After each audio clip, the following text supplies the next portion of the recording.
Hello everyone, this is CA Rupal Jain making taxation easy for you. और आज अपन start करने जा रहे हैं day 20 part 3। Day 20 part 3 PG BP बीपी। ठीक है, तो टॉपिक क्या चल रहा है हमारा? Profit and gains of business and profession. Now come to our text book. अभी तक क्या क्या कंप्लीट हो चुका है? तो सबसे पहले जो अपन लोगों ने कंप्लीट किया है वो क्या है? डेप्रिसिएशन का टॉपिक। ठीक है, अब डेप्रिसिएशन में बेटा ऑब्वियस सी बात है, आपका जो नॉर्मल डेप्रिसिएशन और एडिशनल डेप्रिसिएशन वो हो चुका है। दूसरा अपना एक्चुअल कॉस्ट हो चुका है। और तीसरा अपना हुआ है सेल ऑफ एसेट। और चौथा जो अपना हुआ है वो हुआ है क्या?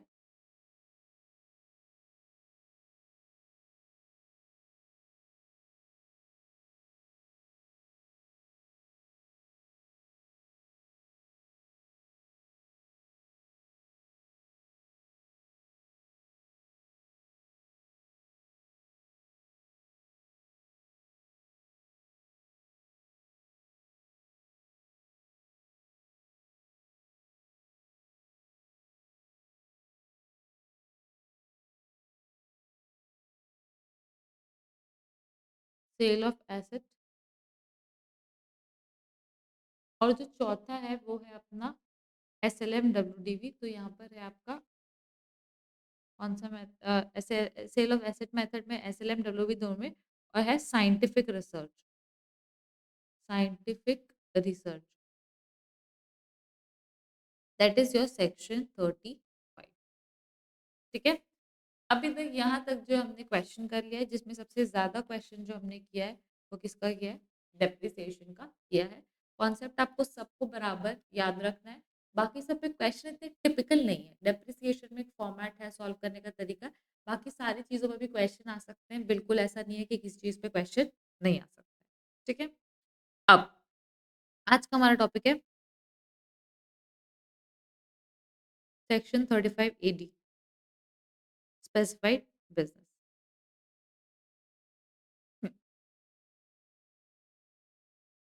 तो दोस्तों, आज अपन स्टार्ट करने जा रहे हैं हमारा आज का सबसे इंटरेस्टिंग टॉपिक, जिसका नाम क्या है? Specified business. ठीक है, क्या आप अपने स्पेसिफाइड बिजनेस क्या आप बना सकते हो? नहीं। सरकार ने 14 बिजनेस की लिस्ट दे दी है और सरकार बोलती है ये हमारे स्पेसिफाइड बिजनेस है और हम इनको प्रमोट करना चाहते हैं। तो हम प्रमोट कैसे करेंगे? तो हम इनको प्रमोट करेंगे बेटा डिडक्शन दे। ठीक है, तो सरकार जिनकी क्या करना चाहती, मदद करना चाहती ग्रोथ में, तो वो अब डिडक्शन दे रही है। तो किस चीज की डिडक्शन दे रही है? तो बोलती है कि मैं उनको खर्चों की रिडक्शन देना चाहती हूँ। तो खर्चों में तो बेटा रेवेन्यू एक्सपेंडिचर तो ऐसे भी मिल जाता है। तो बात करता है किसकी? कैपिटल एक्सपेंडिचर की। जी हाँ, कैपिटल एक्सपेंडिचर की भी आपको क्या मिल जाती है? यहाँ पर 100% रिडक्शन जो है वो मिल जाती है। ठीक है, तो स्पेसिफाइड बिजनेस की खास बात क्या है? कि वो revenue plus capital expenses, revenue plus capital expenses की 100% रिडक्शन जो है वो किसको देती है? वो दे देती है अपने क्या बोलते हैं, असेसी को, मतलब जो सेक्शन 35 AD ऑप्ट करना चाहते हैं। ठीक है, तो ये जो स्कीम है बेनिफिट देने वाली, ये क्या है? ऑप्शनल। मतलब ये जो 14 बिजनेस का अगर कोई इंसान शुरू कर रहा है, तो क्या जरूरी है हर इंसान को ऐसे डिडक्शन लेना? नहीं। आप चाहो तो सेक्शन 35 AD के अंदर आ सकते हो और उसकी डिडक्शन को क्लेम कर सकते हो और स्पेसिफाइड बिजनेस बन सकते हो। तो ये हमारे पास क्या है बेटा? एक ऑप्शन है। ठीक है, क्या ये कंपल्शन है? नहीं, ये कंपल्शन बिल्कुल भी नहीं है। ठीक है, तो ये क्या बोलता है? It is an optional scheme providing 100% deduction. 100% deduction दे रहा है भैया for all revenue and capital expenditure.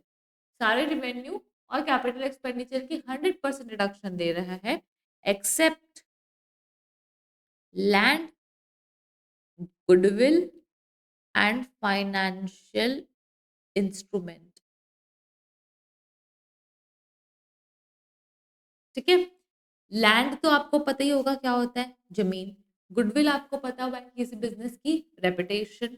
अब फाइनेंशियल इंस्ट्रूमेंट का मतलब होता है ऐसा कोई भी इंस्ट्रूमेंट जो कि कन्वर्टेबल इनटू मनी है, जैसे कि बिल्स रिसीवेबल, बिल्स पेएबल, आपके चेक, आरटीजीएस, एनईएफटी, जैसा कोई भी इंस्ट्रूमेंट, शेयर्स के बदले आपको पैसा मिल सकता है, वो ऐसे कोई भी इंस्ट्रूमेंट जिसके बदले आपको पैसा मिल सकता है, वो क्या है, फाइनेंशियल इंस्ट्रूमेंट।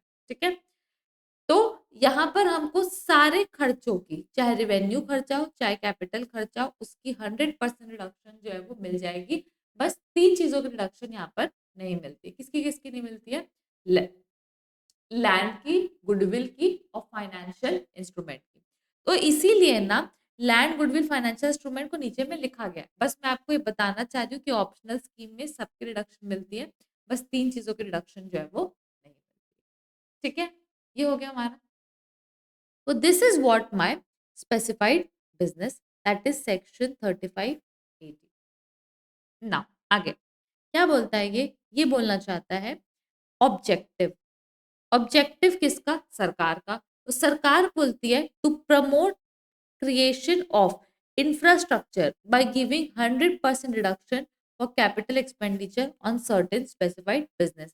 गवर्नमेंट बोल रही है मैं इंफ्रास्ट्रक्चर को प्रमोट करना चाहती हूँ। मतलब क्या इंफ्रास्ट्रक्चर कंपनी को रिडक्शन है? जी हाँ, इंफ्रास्ट्रक्चर कंपनी के अलावा भी बहुत सारी कंपनीज को जो है रिडक्शन है। Instead of profit link deduction, कि आप प्रॉफिट इतना करोगे तो आपको छूट मिलेगा, नहीं। यहाँ पर बात की गई किसकी? खर्चे की। क्योंकि सरकार चाहती है कि आप मोटा इन्वेस्टमेंट करें, लंबा इन्वेस्टमेंट करें और इनकम की तरफ ध्यान ना दें, आप ध्यान दें इन्वेस्टमेंट की तरफ। तो इसीलिए उन्होंने जो रिडक्शन लगाई है या जो आपको रिडक्शन दे रहे हैं वो खर्चों में दे रहे हैं, इनकम पे कोई रिडक्शन नहीं मिल रहा है। ठीक है, तो ये क्या है? सरकार का ऑब्जेक्टिव। अब ये जो 14 स्पेसिफाइड बिजनेस है वो कौन-कौन से हैं जो सरकार ने सेट किया है? तो उसमें सबसे पहले बोलता है eligible for 100% capital expenditure and reduction if set up on और आफ्टर द स्पेसिफाइड डेट। ठीक है, कुछ डेट के बाद। तो वो यहाँ पर स्टडी मटेरियल में दिया हुआ है व्हिच इज कंप्लीटली इररिलेवेंट। एक काम कर सकते हैं, आप इसको काट भी सकते हो।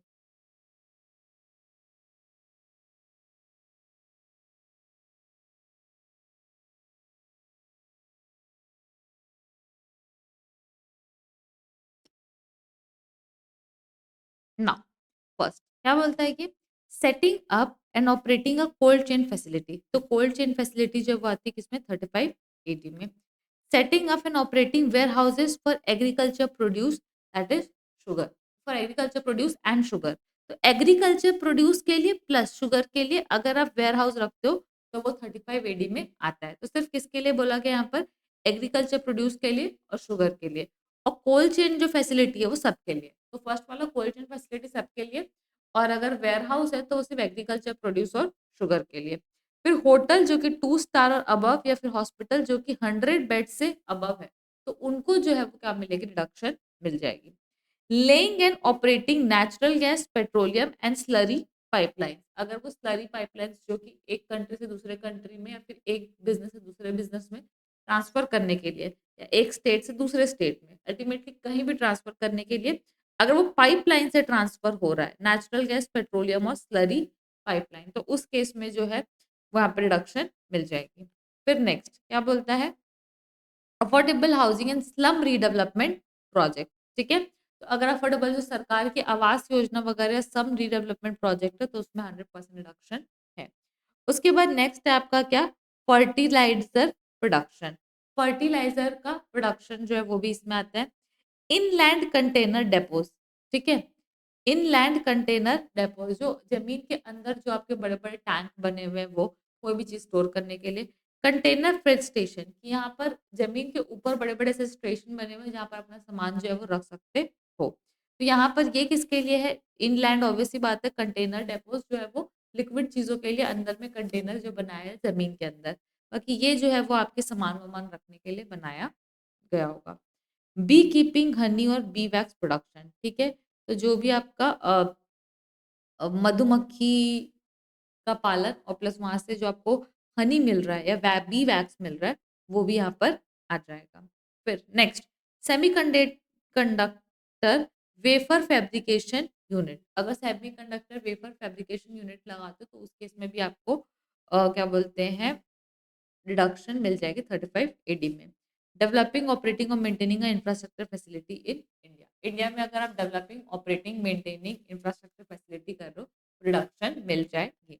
अब यहाँ पर जो भी डिडक्शन है, ठीक है, यहाँ पे जितनी भी क्या बोलते हैं डिडक्शन है, जो भी डिडक्शन है, क्या आपको याद करने की जरूरत है? नहीं, आप 2-4 बार पढ़ेंगे आपको ऑटोमेटिकली डिडक्शन मतलब समझ आ जाएगी।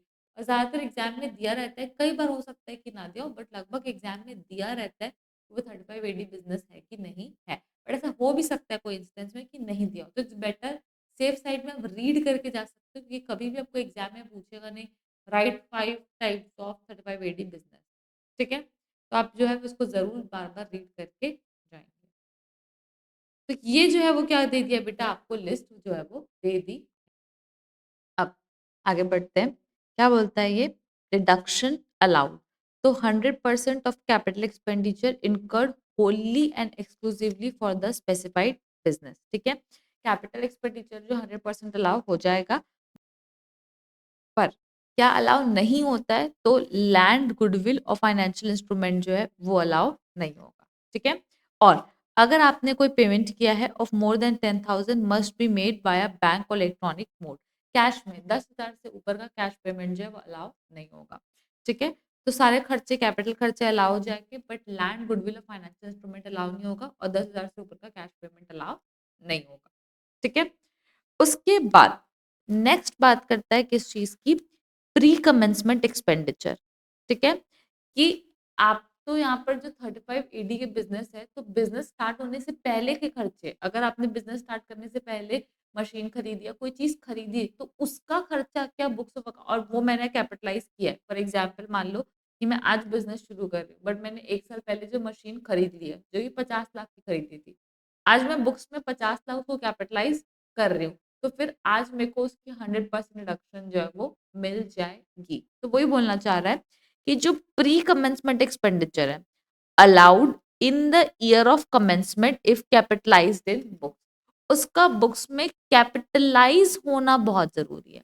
मतलब प्री कमेंसमेंट खर्चा अगर बुक के अंदर कैपिटलाइज्ड है, तो उस केस में डिडक्शन मिल जाएगी, कोई दिक्कत नहीं है, ठीक है। फिर आगे की कंडीशंस क्या बोलता है, business should not be form by splitting up और रिकंस्ट्रक्शन ऑफ एग्जिस्टिंग बिजनेस, ठीक है। सरकार बोलती है हमको बुद्धू बनाने की जरूरत नहीं है कि पुराने बिजनेस को स्प्लिट अप करके डिडक्शन ले रहे हो, या फिर रिकंस्ट्रक्शन कर रहे हो एग्जिस्टिंग बिजनेस जो ऑलरेडी चालू हो, उसको एक नए फॉर्म में जो बस एक पेपर लीगल फॉर्मेलिटी करके जो है वो आप डिडक्शन लेने की कोशिश कर रहे हो। तो ऐसी चीजें हमारे साथ नहीं करना है। आपका बिजनेस जो बिल्कुल नया होना चाहिए, वो किसी भी पुराने बिजनेस का स्प्लिटिंग अप या रिकंस्ट्रक्शन जो है वो नहीं होना चाहिए, ठीक है। उसके बाद क्या बोलता है, use plant and machinery allowed only up to 20% of total value, ठीक है। अगर आपको for example plant and machinery, क्या बोलते हैं, plant and machinery should be new, तो इसको ना अपन रिकंस्ट्रक्ट कर लेते हैं, क्या बोलते हैं, यहाँ पे अपन लिखते हैं plant and machinery should be new,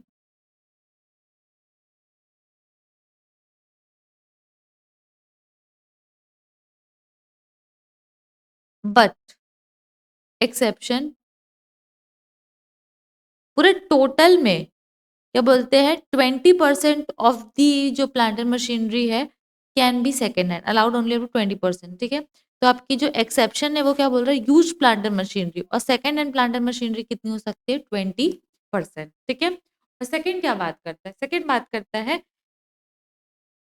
imported second hand machinery allowed if never used in India earlier, कि अगर आपका सेकेंड हैंड इंडिया के बाहर है तो कोई दिक्कत नहीं, तो हम लोग उसको नया मानते हैं, ठीक है, कि भैया बाहर से आए, फॉरेन से मशीन आई है, तो हमारे लिए क्या है, नहीं है, कोई दिक्कत नहीं, ठीक है, भले आप फॉरेन से कितने पुराना माल उठा के लाओ, उसमें कोई दिक्कत नहीं। तो यहाँ पर बोल रहा है कि plant and machinery should be new, exception 20% जो ओल्ड सकती है, ठीक है, और अलाउड ओनली, और क्या बोलते हैं, अगर इम्पोर्टेड प्लांट एंड मशीनरी तो कोई दिक्कत नहीं, ठीक है। अदरवाइज ऐसे नॉर्मली जो प्लांट एंड मशीनरी नहीं होनी चाहिए, पुरानी सेकेंड हैंड मशीनरी अगर आप इंडिया की खरीदते हो तो फिर आपको अलाउ नहीं होगा, अलाउ होगा सिर्फ कितना, 20%, ठीक है। Next, interaction with other deduction, ठीक है। अगर आप सेक्शन 35A डिडक्शन क्लेम कर लेते हो, तो आपको सेक्शन 10AA, 10AA मतलब क्या होता है बेटा, SEZ deduction, special economic zone deduction, ये जो है वो नहीं मिलेगा। और चैप्टर 6A में 80 डबल जे, 80 डबल 80 क्यू क्यू बी, यहाँ पे ये हटा देना, और 80 आर आर बी, ठीक है। 80 क्यू क्यू बी और 80 आर आर बी, तो 3 सेक्शन की रिडक्शन जो है वो नहीं मिलेगी। एक्चुअली यहाँ पे 80 आई ए से 80 आर आर बी तक लिखा रहता है, बट वो सारी सीए फाइनल के सेक्शन है, तो आपके लिए जो रेलेवेंट सेक्शन है वो 3 ही है, ठीक है। तो ये तीनों सेक्शन की रिडक्शन जो है वो आपको नहीं मिलेगी। मैम ये होता क्या है, तो ये जो है वो आप बाद में पढ़ोगे। अगर अभी आपको समझ आता है तो बहुत अच्छी बात है, नहीं समझ आता है तो आप इसी चीज को बाद में पढ़ लोगे, ठीक है। तो क्या बोलता है ये यहाँ पर कि double deduction for the same expenditure anywhere else in the act will not be allowed. अगर यहाँ डिडक्शन मिल रही तो एक्ट के किसी भी और जगह पे कोई डिडक्शन नहीं मिलने वाली है, ठीक है। प्लस अगर आप डिफॉल्ट टैक्स रिजीम से ऑप्ट आउट करोगे तभी आपको डिडक्शन मिलेगी। डिफॉल्ट टैक्स रिजीम में भी सेक्शन 35 एडी की डिडक्शन नहीं मिलती है, ठीक है। तो ये जो है वो हमारी कुछ कंडीशन है। तो सरकार क्या बोलती है, एक स्कीम है जिसका नाम है सेक्शन 35 एडी स्पेसिफाइड बिजनेस। तो इसमें क्या होता है कि आपको 100% डिडक्शन मिल जाएगी कैपिटल एक्सपेंडिचर की इन द ईयर ऑफ क्या बोलते हैं एक्सपेंडिचर, जब आप कर रहे हो। Now next we will be studying transfer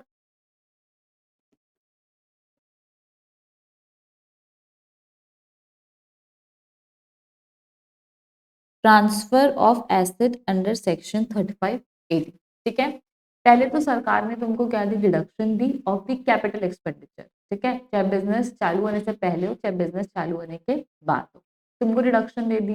but तुम क्या निकले, गद्दार निकले। गद्दार निकले मतलब पहले तो तुमने ले लिया स्पेसिफाइड बिजनेस के लिए, फिर तुम उसको अदर बिजनेस में ट्रांसफर कर। तो सरकार का मोटो है कि कम से कम तुम 8 साल तक यूज करो, ठीक है। 8 साल के बाद अगर तुम दूसरे बिजनेस में यूज करोगे तो कोई दिक्कत नहीं, ठीक है। तो यहाँ पर कौन कौन से केसेस जो है वो डील किए जाएंगे।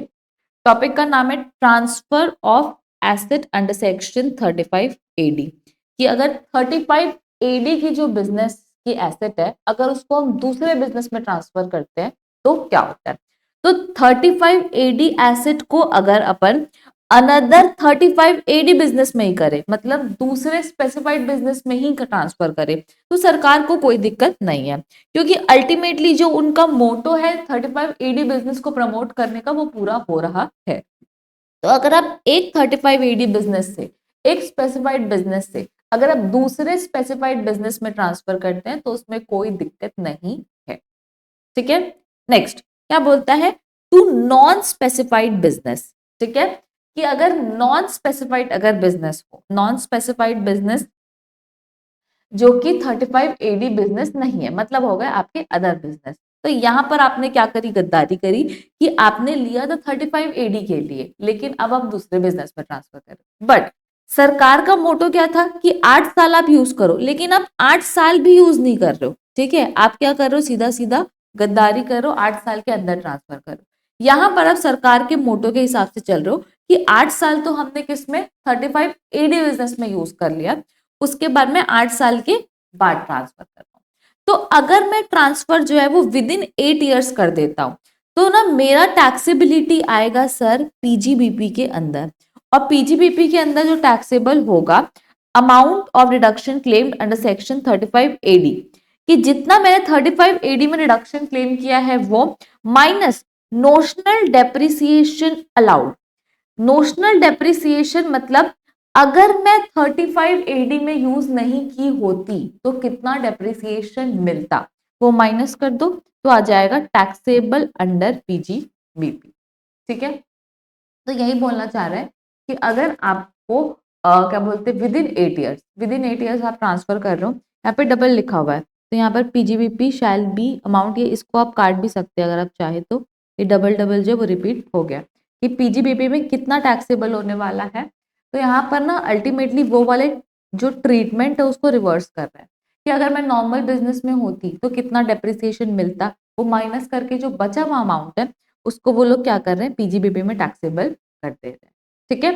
और क्या बोल रहा है, actual cost add to block. अब यहाँ पे क्या बोलते हैं, आपको ब्लॉक में भी वो सेम वैल्यू ऐड करनी पड़ेगी कि जितना 35 एडी में आपने रिडक्शन लिया था माइनस नोशनल डेप्रिसिएशन, तो इसको आपको ऐड करना है ब्लॉक की एसेट में। तो ये दोनों जगह जो है वो क्या है, वैल्यू क्या है, सेम है। तो वो ये क्या बोलना चाह रहा है कि फॉर एग्जाम्पल मान लो कि 35 एडी में एक एसेट खरीदी, ठीक है। अब 35 एडी की एसेट का प्राइस था कितना, 10 करोड़। तो मैंने क्या किया, पीजीबीपी में कैपिटल एक्सपेंडिचर की रिडक्शन मेरे को मिल गई कितनी, 10 करोड़। मतलब 10 करोड़ मेरा एक्सपेंस हो गया, तो मेरा से 10 करोड़ से प्रॉफिट, नेट प्रॉफिट कम हो गया। तो ये सरकार तुमको फायदा देना चाहती थी जब तुम 35 एडी दिए, कि सरकार बोलती है कि जब तुमने जितने का भी एसेट खरीदा है उसका तुम क्या कर लो, पीजीबीपी में एक्सपेंस क्लेम कर लो। तो 10 करोड़ से मेरा नेट प्रॉफिट क्या हो गया, सीधा सीधा डाउन हो गया। डेप्रिसिएशन का कोई झंझट नहीं है कि हर साल अपन एक्सपेंस क्लेम करेंगे, वैसा कुछ भी नहीं, ठीक है। बट तुमने क्या किया, अब तुमने इसको ट्रांसफर कर दिया 8 साल के अंदर टू नॉन 35 एडी बिजनेस, और वो भी 8 साल के अंदर। तो सरकार का मोटिव तो खत्म हो गया, ठीक है, कि सरकार का मोटिव फुलफिल नहीं हुआ। तो सरकार बोलती है कि ठीक है ना, कि तुमने अगर ऐसा कर लिया है तो कोई दिक्कत नहीं है, हम क्या करेंगे, हम तुमको जो नॉन 35 एडी का नॉर्मल ट्रीटमेंट होता है वही करेंगे। तो नॉर्मल ट्रीटमेंट में क्या होता है अल्टीमेटली, कि हम जो अगर 10 करोड़ की एसेट होती तो उसको क्या करते, अपन डेप्रिसिएशन देते, ठीक है। तो डेप्रिसिएशन तो तुमको मिलेगा, ठीक है। तो ब्लॉक में इसको क्या कर रहे हैं, हम ऐड कर रहे हैं। और ब्लॉक में ऐड कब कर रहे हैं, जितने साल का नोशनल डेप्रिसिएशन माइनस करके जो डब्ल्यूडीवी है, डब्ल्यूडीवी आफ्टर नोशनल डेप्रिसिएशन, मतलब अल्टीमेटली जो बचे हुए सालों के लिए जो डेप्रिसिएशन है वो तुमको दे रहे हैं, ठीक है। तो यहाँ पे आपको डेप्रिसिएशन मिल जाएगा फॉर रिमेनिंग ईयर्स, कि जितने साल बचे उतने के लिए आपको डब्ल्यूडीवी पे डेप्रिसिएशन मिल जाएगा। और ये डब्ल्यूडीवी क्या है, आफ्टर नोशनल डेप्रिसिएशन।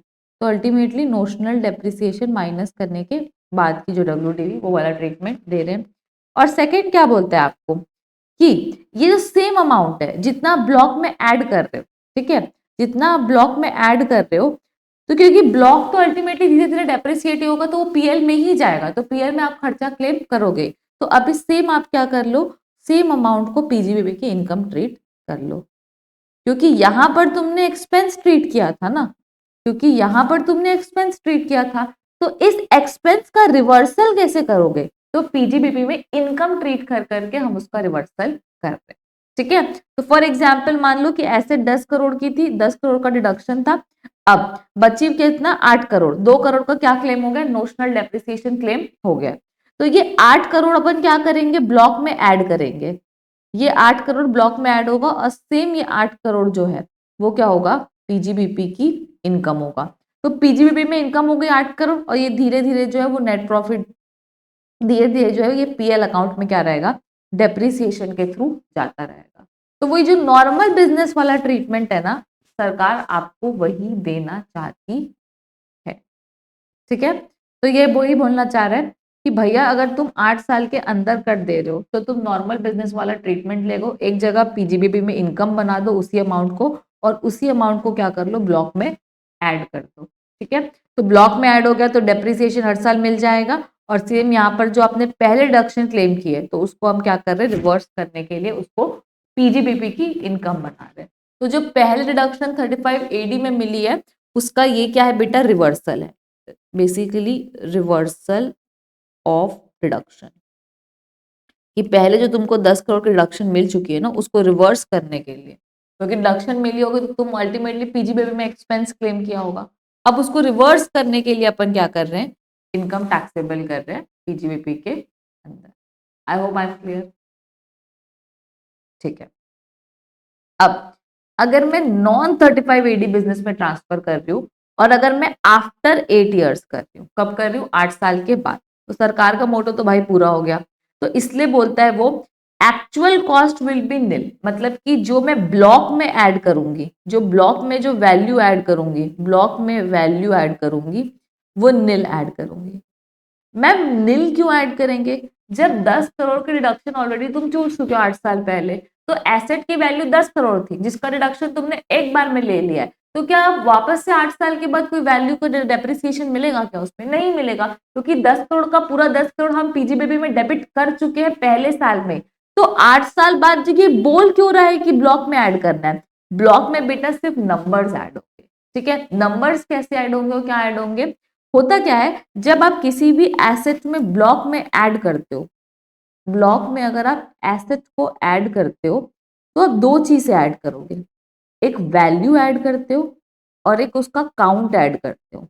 वैल्यू मतलब एसेट की क्या डब्ल्यूडीवी जो है वो कितनी है, ठीक है, 2 लाख 4 लाख 5 लाख। और काउंट मतलब कि उस एसेट के अंदर फिजिकली कितनी उस ब्लॉक के अंदर फिजिकली कितनी एसेट एग्जिस्ट करती है, 8 एसेट, 10 एसेट, 11 एसेट। तो यहाँ पर बोल रहा है आप ब्लॉक में ऐड तो करोगे बस उसका वैल्यू क्या रहेगा, नील रहेगा, लेकिन उसका काउंट जो है वो बढ़ जाएगा। ठीक है, क्योंकि ब्लॉक में हम लोग को देखना होता है ना कि फिजिकल एग्जिस्टेंस भी ब्लॉक में है कि नहीं एसेट का। तो आपको फॉर एग्जांपल मान लो कि ब्लॉक में पहले 10 एसेट थी और 10 एसेट की वैल्यू जो थी वो 50 लाख थी, 50 लाख में 10 एसेट थी। ठीक है, अब जब मैंने एक्चुअल कॉस्ट ब्लॉक में ऐड किया तो एसेट जो है वो कितनी हो गई, 10 से 11 हो गई, लेकिन एक्चुअल कॉस्ट किस में ऐड हुआ है, नील में ऐड हुआ है। तो यहाँ पे ब्लॉक जो है वो कितने का हो जाएगा, 50 लाख का ही रहेगा। अब 50 लाख में कितनी एसेट हो गई, 11। तो वही बोलना चाह रहे हैं कि एक्चुअल कॉस्ट जो है ऐड होगा नील से तो ब्लॉक की वैल्यू जो है वो नहीं बढ़ेगी, बट जो नंबर ऑफ एसेट का काउंट है वो क्या हो जाएगा, बढ़ जाएगा। ठीक है, तो यहाँ पर transfer of asset under section 35 AD, तो पहले तो अपन दूसरे 35 AD बिजनेस में ट्रांसफर कर रहे हैं, सेकेंड वाले में अपन जो है वो नॉन 35 AD बिजनेस में ट्रांसफर कर रहे हैं। तो 8 साल के अंदर कर रहे हैं कि 8 साल के बाद कर रहे हैं, अगर 8 साल के अंदर कर रहे हैं तो पहले तो मेरे को डिडक्शन को रिवर्स करना पड़ेगा, तो इसलिए मैं पीजीबीपी में उतना अमाउंट टैक्सेबल कर दूंगी। ठीक है, और सेम अमाउंट को ब्लॉक में ऐड कर दूंगी ताकि अब मैं उसका क्या कर सकूं, अब मैं उसका डेप्रिसिएशन क्लेम कर सकूं। तो ब्लॉक में ऐड करते हैं डेप्रिसिएशन क्लेम करने के लिए। ठीक है, उसके बाद 8 साल के बाद सरकार का मोटो पूरा हो गया, तो सरकार बोलती ठीक है तुम उसको ब्लॉक में ऐड कर लो भैया, लेकिन वैल्यू नहीं मिलेगी क्योंकि 10 को कंडक्शन पहले ही मिल चुका है। तो क्या वैल्यू मिलेगी, नहीं, सीधा सीधा सिर्फ जो काउंट जो है नंबर एसेट जो है वो बढ़ जाएगा। ठीक है, उसके बाद नेक्स्ट बात करेंगे किसकी, sale, sale of asset under section 35 AD।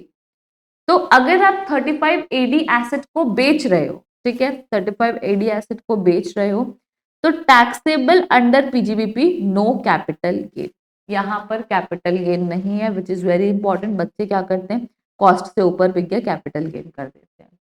आपको कभी भी sale of asset under section 35 AD और सेल ऑफ साइंटिफिक रिसर्च में कंफ्यूज नहीं होना है। ठीक है, इसके सेल का ट्रीटमेंट अलग है और उसके सेल का जो ट्रीटमेंट है वो अलग है। ठीक है, एक पेज आगे पीछे ही दिया गया है, ये वाले पेज में दिया हुआ है, ये वाले पेज में दिया हुआ है, बट आपको ट्रीटमेंट जो है वो बहुत अच्छे से याद रखना है। और आप अगर चार्ट बुक देखोगे, चार्ट बुक का है हमारी, हम्म हम्म, तो इसमें भी ये जो है वो एक, ये जो लेफ्ट साइड में आएगा आपका ये वाला सेल और राइट साइड में आएगा आपका ये वाला सेल, ताकि आपको कंपेयर करने में कभी भी प्रॉब्लम नहीं होगी। ठीक है, तो ये आपका चार्ट बुक का और ये यहाँ पर चार्ट बुक में दिया हुआ है। ठीक है, तो चार्ट बुक के एक साइड में, हाँ 35 AD को हमने पूरे 35 AD को चार्ट बुक में एक ही पेज में रखा है, एक साइड में हमने क्या कर दिया है आपका क्या बोलते हैं, ये जो नंबर ऑफ बिजनेसेस वगैरह है वो, और दूसरे साइड में उसके प्रोविजन, और यहाँ पर है सेल का प्रोविजन, ताकि आप पूरा 35 AD जो है वो एक पेज के अंदर देख सकें। ठीक है, उसके बाद नेक्स्ट सेक्शन 36 आ जाएगा। कहाँ यार, हम्म, तो अगर आप एसेट को सेल कर देते हो तो जो भी आपका अमाउंट, जो भी आपकी इनकम होगी वो कहाँ टैक्सेबल होगी, पीजीबीपी में, कैपिटल गेन में कोई अमाउंट नहीं जाएगा। ठीक है, तो this is what your section 35 AD। Section 35 AD में कुछ ध्यान रखने योग्य बातें, तो सेक्शन 35 AD एक ऑप्शनल स्कीम है जो कि सरकार ने दी है बिजनेसमैन के लिए, जहां पर बोलता है कि अगर आपका कैपिटल खर्चा है, अगर आपका कैपिटल खर्चा है जो कि बिजनेस शुरू होने से पहले किया गया है या बिजनेस शुरू होने के बाद किया गया है, तो वो दोनों की रिडक्शन जो है वो 100% सरकार दे देगी। ठीक है, कंडीशन ये है कि बिजनेस अगर शुरू होने से पहले का है तो आपको उसको बुक्स में कैपिटलाइज करना जरूरी है, अगर आपने कैपिटलाइज नहीं किया है तो आपको रिडक्शन जो है वो नहीं मिलेगी। ठीक है, तो यहाँ पे फर्स्ट में आपको यही बताता है। उसके बाद आपको बोलता है कि ये जो है हमारे 14 बिजनेसेस हैं जो कि क्या बोलते हैं 35 एडी के अंदर फॉल करते हैं, उसमें यूजुअल बिजनेस है।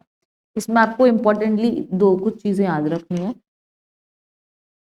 Setting up and operating cold chain facility, ठीक है, कोल्ड चेन फैसिलिटी जो है वो।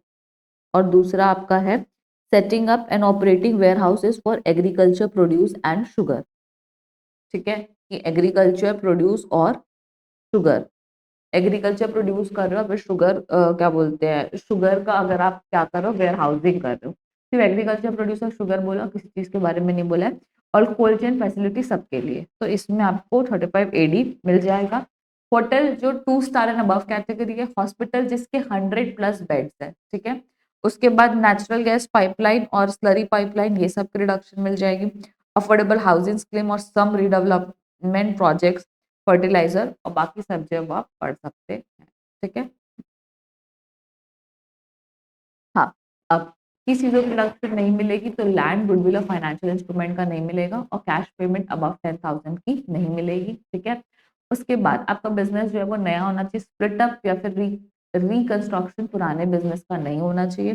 प्लांट एंड मशीनरी जो है वो कंप्लीटली एकदम न्यू होनी चाहिए, बट इसका एक्सेप्शन कि आपका 20% ऑफ द ओल्ड होना सचता है जो आप इंडिया से लेके आए हो, और अगर आप फॉरेन से लेके आए हो तो आप 100% ओल्ड भी ला सकते हो, ठीक है। बहुत ही अजीब सा रेसिज्म है इंडिया के एसेट और फॉरेन के एसेट में, पता नहीं क्या सोच के प्रोविजन बनाया गया, बट ये प्रोविजन ऐसा ही है, ठीक है। कि नॉर्मली बोलते हैं कंडीशन नहीं होनी चाहिए, लेकिन अगर आप ओल्ड ला रहे हो तो 20% इंडिया का ओल्ड ला सकते हो, और अगर बाहर का ओल्ड ला रहे हो तो 100% भी ओल्ड लाओगे तो चलेगा, कोई दिक्कत नहीं है, ठीक है।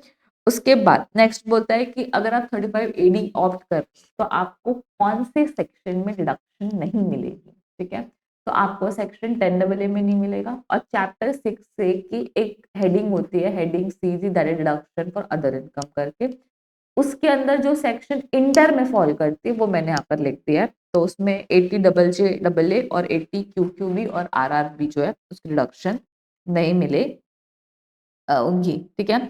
और अगर आपको किसी भी एक खर्चे की रिडक्शन कोई और सेक्शन में मिल गई तो 35 एडी में नहीं मिलेगी, 35 एडी में मिल गई तो कहीं और नहीं मिलेगी। और अगर आप 115 BSc ऑप्ट करते हैं तो आपको रिडक्शन नहीं मिलेगी। I hope I am clear, ठीक है। अब अपन आएंगे किसमें, क्वेश्चन बैंक में।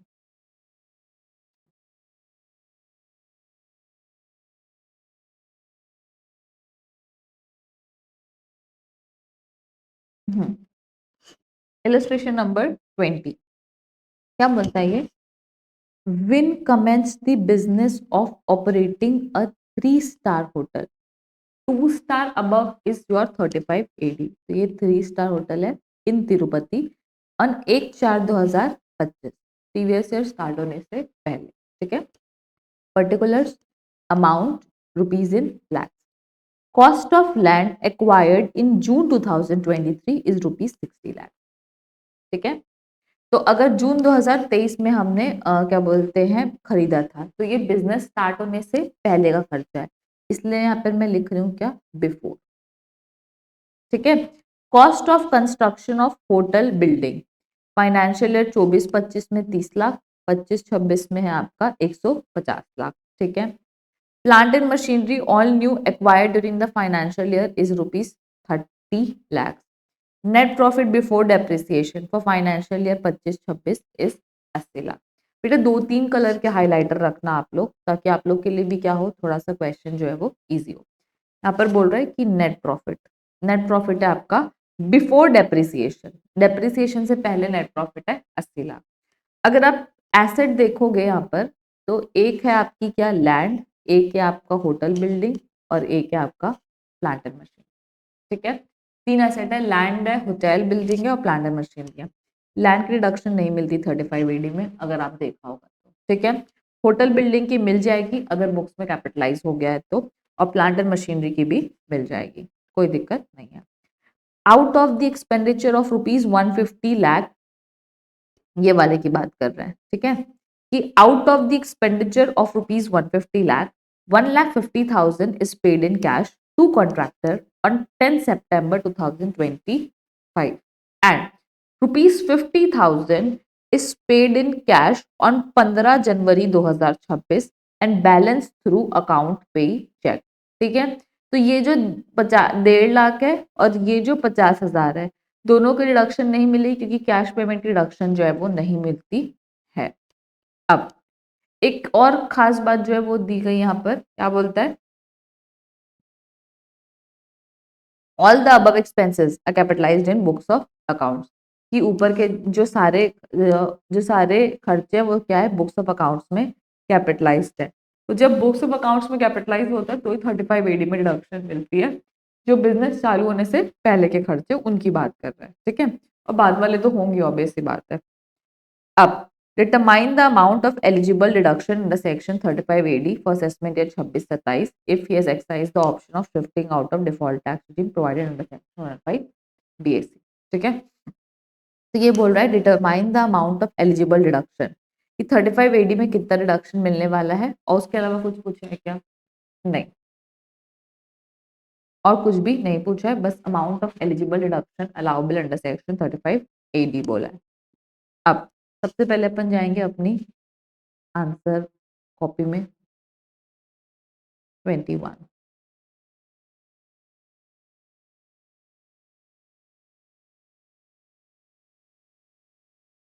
illustration number 20, page number is your 41, computation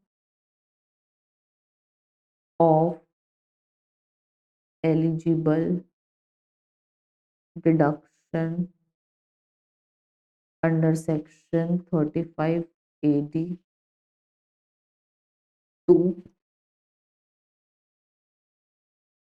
Tirupati, नहीं, when commence the business of in Tirupati, sorry, to win for assessment year 26-27 under optional tax regime, ठीक है। यहाँ पर मैं लिखूंगी क्या, पर्टिकुलर्स, यहाँ पर अपन लिखेंगे नोट, और यहाँ पर अपन लिखते हैं अमाउंट, ठीक है। उसके बाद यहाँ नेट प्रॉफिट बिफोर डेप्रिसिएशन जो अपन क्वेश्चन में दिया है सबसे पहले वो लेंगे, क्योंकि उसी में से तो डिडक्शन माइनस करेंगे ना। नेट प्रॉफिट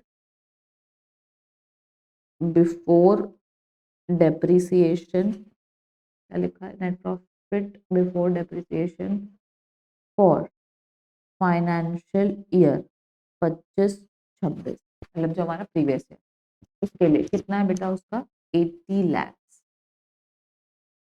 ठीक है। अब minus deduction under section 35 AD, तो सबसे पहली बात क्या है, लैंड एक्वायर्ड इन जून 23, नहीं मिलेगा ये, land acquired in June 2023, no deduction. फिर होटल बिल्डिंग का जो है आपका, होटल बिल्डिंग, ठीक है। अब फाइनेंशियल ईयर 24-25 में कितना है आपका, 30 लाख रुपीस, और फाइनेंशियल ईयर 25-26 में है आपका 150 लाख रुपीस। अब इसमें दो चीज डिसअलाउ होगी, तो कैश पेमेंट जो है वो डिसअलाउ हो जाएगा, तो मैं माइनस कर देती हूँ कैश पेमेंट अबव 10,000 रुपीज, ठीक है। तो कैश पेमेंट अबव 10,000 कितना था, 1,50,000, और फिर वापस से कितना था, 50,000, ठीक है। तो ये दोनों जब माइनस कर देंगे इसमें से, आगे कुछ लिखा है क्या, नहीं, ठीक है। तो ये दोनों जब माइनस कर देंगे तो यहाँ पर डिडक्शन आ जाएगी, हाँ, तो 180 माइनस 2, तो कितना हो जाएगा, 178, तो यहाँ पर आ जाएगा आपका कितना, 178 लाख, ठीक है, 178 लाख इसका। और plant and machinery acquired, plant and machinery acquired during the year, during the year. ठीक है, तो उसमें ऑल न्यू लिखा हुआ है तो अपन भी लिख देते हैं न्यू प्लांट एंड मशीनरी है करके। और कितने की है वो, 30 लाख की है, तो 30 लाख की मशीनरी ये होगा। ठीक है, आई थिंक हाँ 30 लाख की तो है, हाँ 30 लाख की मशीनरी है। ठीक है, तो यहाँ पर loss to be carry forward, loss to be, या तो टोटल डिडक्शन आउट लिख देते हैं, total deduction to be allowed कितना हो गया, 178 प्लस 30, क्योंकि पूछे amount of deduction 208 lakh, 208 lakh. अब loss to be carried forward, loss to be carried forward क्या है, loss to be carried forward, हाँ loss to be carried forward to next financial year. तो नेक्स्ट फाइनेंशियल ईयर में loss to be carried forward है आपका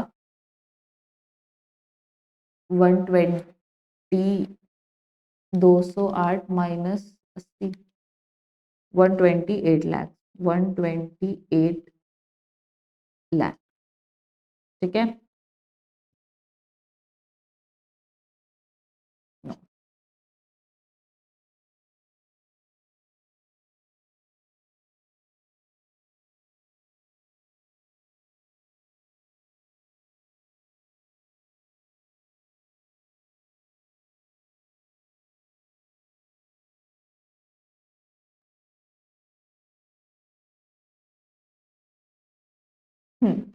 अगर आप अभी क्वेश्चन को देखते हैं तो फिर जो क्वेश्चन की रिक्वायरमेंट है उसके हिसाब से हमने आंसर सही कैलकुलेट कर लिया। बट आपको पता है कि आईसीआई जो है वो अलग से नंबर देते हैं बेटा नोट लिखने के लिए, तो मैम इसमें किस किस चीज़ों का नोट लिखेंगे? इसमें आप वो सारी चीज़ों का नोट लिख दीजिए जो आपको रिलेट करता है सेक्शन 35 AD से। अब मैं आपको एक्सप्लेन करती हूँ कि क्या रिलेट करता है सेक्शन 35 AD से। पहला बात करता है लैंड, ठीक है, और उसके बाद बोलता है क्या कि कैश पेमेंट वाला जो चीज़ है वो अलाउ नहीं होता करके, प्लांट एंड मशीनरी जो है वो नहीं होनी चाहिए, वो सारी चीज़ें, और डिडक्शन जो है वो अपन इनफाइनाइट ईयर्स तक जो है वो कैरी फॉरवर्ड कर सकते हैं, ये चीज़ें। ठीक है, तो और ये जो है वो एक 35 AD बिजनेस है क्योंकि ये 2 star and above category hotel है, तो 3 स्टार है। ठीक है, तो यहाँ पे अपन नोट नंबर 1 स्टार्ट करते हैं, सेक्शन, या तो नेक्स्ट पेज, नहीं,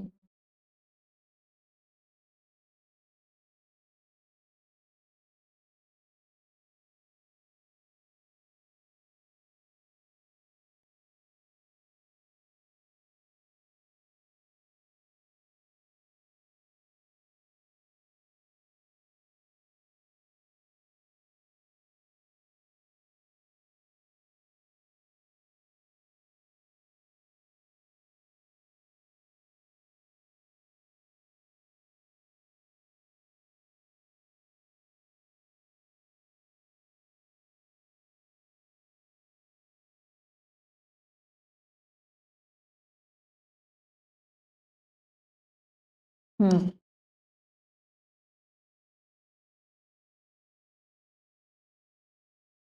नोट, ठीक है, नोट जो है वो क्या बात करता है, तो नोट जो है वो ये बोलता है कि आ, सबसे पहले सेक्शन 35 AD, सेक्शन 35 AD जो है वो ये बोलता है कि क्या बोलते हैं, since win limited, win limited is engaged in business of hotel of 3 star or above, it is covered under section 35 AD। ठीक है, अपन क्या करेंगे, इसको शॉर्ट शॉर्ट नोट में लिखेंगे तो अपने लिए जो है वो डिडक्शन अलग मतलब इजी हो जाएगा। फिर यहाँ पर लिख देती हूँ मैं capital expenditure deduction, capital expenditure deduction. ये मेरे को याद आ गया कि मैं कैपिटल एक्सपेंडिचर डिडक्शन लिख रही हूँ 100% बिफोर और आफ्टर कमेंसमेंट की मिल जाती है, तो मेरे को कोई प्रॉब्लम नहीं होगी। और एग्जामिनर के लिए भी क्या हो जाएगा, इजी हो जाएगा, वो समझ जाएगा कि क्या लिखना चाह रहा है करके। अब यहाँ पे मैंने सेक्शन 35 AD उसकी एप्लीकेबिलिटी ऊपर में लिख देती हूँ एप्लीकेबिलिटी, और उसके बाद लिखना स्टार्ट करती हूँ। तो यहाँ पर क्या हो जाता है, एग्जामिनर को भी समझ आता है कि ये हेडिंग है, मतलब इसके अंदर जो उसने वही लिखा होगा। तो अब ऊपर नीचे आपकी अगर वर्डिंग हो भी जाए तो क्या पता एग्जामिनर इग्नोर करके आपको नंबर दे दे। प्लस अगर इग्नोर ना भी करे तो उसके लिए इजी हो, फटाफट उसके दिमाग में हो कि नहीं सारी चीजें कवर्ड हो, ठीक है। हाँ, 100% of deduction is allowed for capital expenditure. 100% reduction is allowed for capital expenditure. 100% reduction allowed है is allowed for capital expenditure. 100% reduction allowed है is for capital expenditure incurred before and after commencement of business, which is capitalized in books of accounts, which is capitalized in books of accounts. ठीक है, जो books of accounts में capitalise हुआ है, अगर business चालू होने से पहले भी अगर कोई खर्चा है तो उसको भी बिजनेस जब चालू हो रहा है तब वो कैपिटलाइज हो चुका है बुक्स ऑफ अकाउंट्स में। अब बात करेंगे किसकी बेटा, एक्सेप्शन की। एक्सेप्शन किसके लिए है, land goodwill of financial instrument की, उसकी रिडक्शन जो है वो नहीं मिलती है। Deduction is not allowed for first land goodwill and financial instrument, land goodwill and financial instrument. Second है आपका land goodwill and financial instrument, second. First है आपका goodwill not allowed for land goodwill financial instrument and cash payment of more than ₹10,000। ठीक है, तो अगर आप देखोगे तो हमने पूरा प्रोविजन जो क्वेश्चन से रिलेट करता है बेटा वो कवर कर दिया है, और बहुत ही इजी तरीके से किया है, और आपको भी दिख रहा है अब कि यहाँ पर क्या क्या चीजें जो है वो लिखी हुई है। ठीक है, तो ये आपके लिए भी इजी है, एग्जामिनर के लिए भी इजी है। और पहले आपका दिमाग क्लियर हो गया ना कि लिखना क्या है। अगर मैं हेडिंग डेट तो मेरा भी दिमाग क्लियर हो जाता है कि मेरे को क्या लिखना है। ठीक है, तो this is our answer number 20। अब let's move to our next question, which is 21 connected to 20.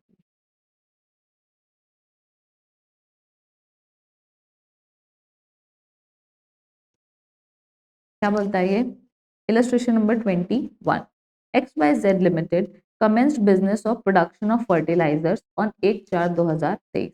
commence किया है business of production of fertilizer as on 1/4/2023। ठीक है, the company purchased plant and machinery for manufacture of fertilizer amounting to ₹100 lakh। 100 lakh की जो है वो क्या खरीदी है, मशीनरी खरीदी है। For which deduction was claimed under section 35 AD। 35 AD में डिडक्शन क्लेम कर लिया।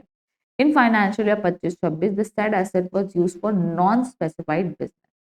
ठीक है, तो यहाँ पर क्या हो रहा है, transfer of asset under section 35 AD, जिसमें आप नॉन स्पेसिफाइड बिजनेस में क्या कर रहे हो, एसेट ट्रांसफर कर रहे हो। तो यहाँ पर ये बोल रहा है कि पहले मैंने 35 AD में एसेट खरीदी और डिडक्शन क्लेम कर लिया 100 लाख। अब मैं 8 साल के अंदर विद इन 8 ईयर्स, क्योंकि मैंने खरीदा कब है, 1/4/2023 में, और मैं फाइनेंशियल ईयर 25-26 में क्या कर रहा हूँ, उसको ट्रांसफर कर रहा हूँ। तो 3 साल के अंदर जो मैं ट्रांसफर कर दे रहा हूँ टू नॉन 35 AD बिजनेस। अब तो क्या होगा, दो चीज होगी, एक तो पीजीबीबी में इनकम ट्रीट होगा, और सेम अमाउंट जो है वो क्या होगा, सेम अमाउंट जो है वो ब्लॉक में ऐड हो जाएगा। अब पीजीबीपी की इनकम में क्या होगा, नोशनल डेप्रिसिएशन जो है वो अपन क्लेम करेंगे 15% के हिसाब से, और जो बची हुई वैल्यू है वो ब्लॉक में भी ऐड हो जाएगी और पीजीबीपी में इनकम भी बन जाएगी। आई hope I am clear. Yes, so let's come to illustration number 21। Answer ये क्या हो गया? हाँ, यहीं से स्टार्ट कर रहे हैं अपन। illustration number 21, page number is your 41।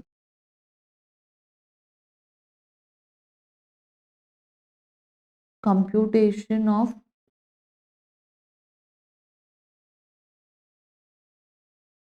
computation of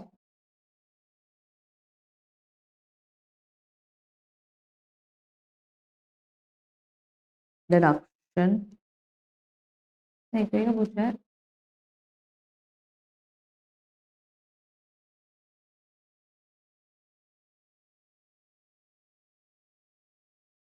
अपन क्या बात करेंगे अभी, डिडक्शन तो नहीं बता रहे अपन, क्या बता रहे, कंसिक्वेंसेस बता रहे हैं कि जो consequences the company will face the said consequences, the company will face the said consequence। Company जो है फॉलोइंग कॉन्सिक्वेंस जो फेस करेगी। अब सबसे पहले क्या बोल रहा है, when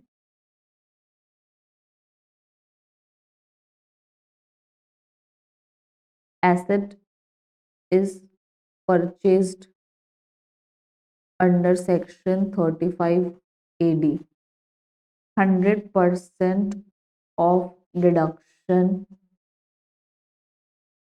is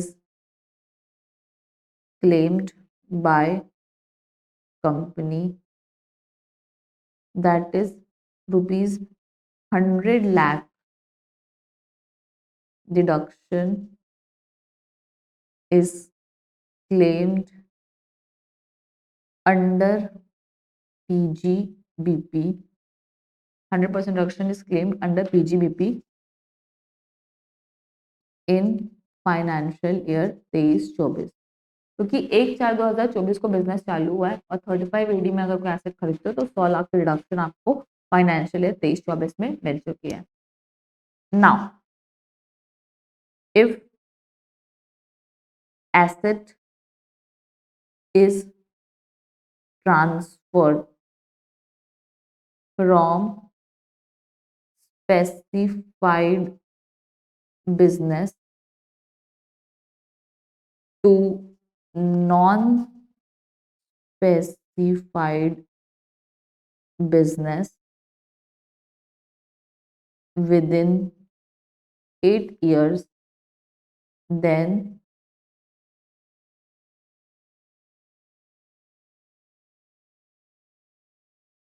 amount taxable under PGBP, amount taxable under PGBP, amount add to block of asset। ठीक है, तो पीजीबीपी में टैक्सेबल होगा आपका deduction claimed, deduction claimed under section 35 AD। Actually दोनों का सेम अमाउंट ही रहेगा, तो यहाँ पे अपन साथ में लिख देते हैं, deduction claimed under section 35 AD is equal to 100 lakh, हाँ 100 लाख, और सेकंड आपका है reduction claimed under section 35 AD 100 lakh, और second minus minus minus notional depreciation, notional depreciation if asset was not used, if asset was not used for 35 AD business, तो कितना depreciation मिलता, तो अपन कितने सालों की बात, तो इसमें लिख देते हैं अपन working note number 1। Depreciation minus करेंगे तो यहाँ पर आ जाएगा जो भी अमाउंट है वो दोनों तरफ चला जाएगा। सेम अमाउंट जो है वो आपका पीजीबीपी में भी टैक्सेबल होगा और क्या बोलते हैं ब्लॉक ऑफ एसेट में भी ऐड करेंगे। ठीक है, तो अभी तक अपन लोगों ने क्या किया है, अपन लोगों ने पहले ये बताया है कि अगर आप सेक्शन 35 एडी में आते हो, किस में आते हो, सेक्शन 35 एडी में, तो आपको पूरा डिडक्शन जो है वो 100 लाख का मिल गया। बट अगर आप 8 साल के अंदर एसेट ट्रांसफर कर देते हो टू नॉन स्पेसिफाइड बिजनेस, अगर 8 साल के अंदर नॉन स्पेसिफाइड बिजनेस में एसेट ट्रांसफर होती है तो आपको पीजीबीपी में टैक्सेबिलिटी आती है और आप ब्लॉक ऑफ एसेट में भी ऐड करते हो। तो पीजीबीपी में आप इनकम ट्रीट करोगे इस अमाउंट को और सेम अमाउंट को आप ब्लॉक ऑफ एसेट में ऐड करोगे। अब नेक्स्ट बात करेंगे working note number 1। Working note number 1 जो है वो बताएगा depreciation if asset was not claim for section 35 AD business. Depreciation allowed if asset was not used for 35 AD business।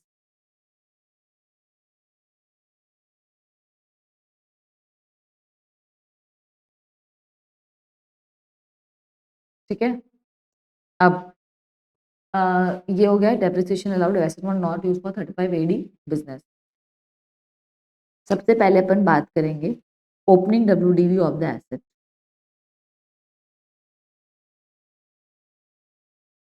Opening WDV of as on 1/4/2023 कर लेते हैं। Opening WDV as on 1/4/2023 कितना हो गया 100 lakh minus depreciation at the rate of 15% for 23-24 15 lakh. तो आ गया कितना आपका 85 lakh W D V as on 31 March 2024 minus depreciation at the rate of 15% for 24-25 कितना हो जाएगा आपका 85 लाख। हाँ, यहाँ पर एडिशनल डेप्रिसिएशन भी आएगा ना, वही मुझे भी लग रहा था कि एडिशनल डेप्रिसिएशन भी आएगा। तो यहाँ पर 15% depreciation at the rate of 35% including additional depreciation. तो यहाँ पर आपका आ जाएगा 35 लाख। 35 लाख माइनस कर दोगे आप तो आपका आ जाएगा 100 माइनस 35 65 लाख और 15%। अब इसका 15% करोगे तो आपका आ जाएगा 9.75 लाख। 9.75 लाख माइनस कर दोगे तो आ जाएगा W D V as on 31 March 2025 is equal to 55 lakh 25 55 lakh 25,000 55 lakh 20 55 lakh 20 नहीं, हाँ 55 लाख 25,000। तो total depreciation allowed is equals to 35 lakh plus 9.75 lakh is equal to it is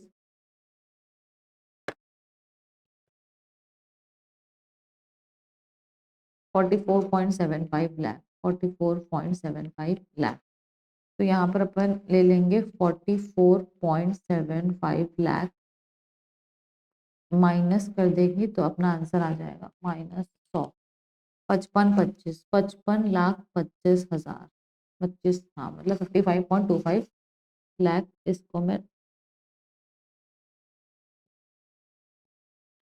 ये इतने की रिडक्शन जो है वो मिल जाएगी।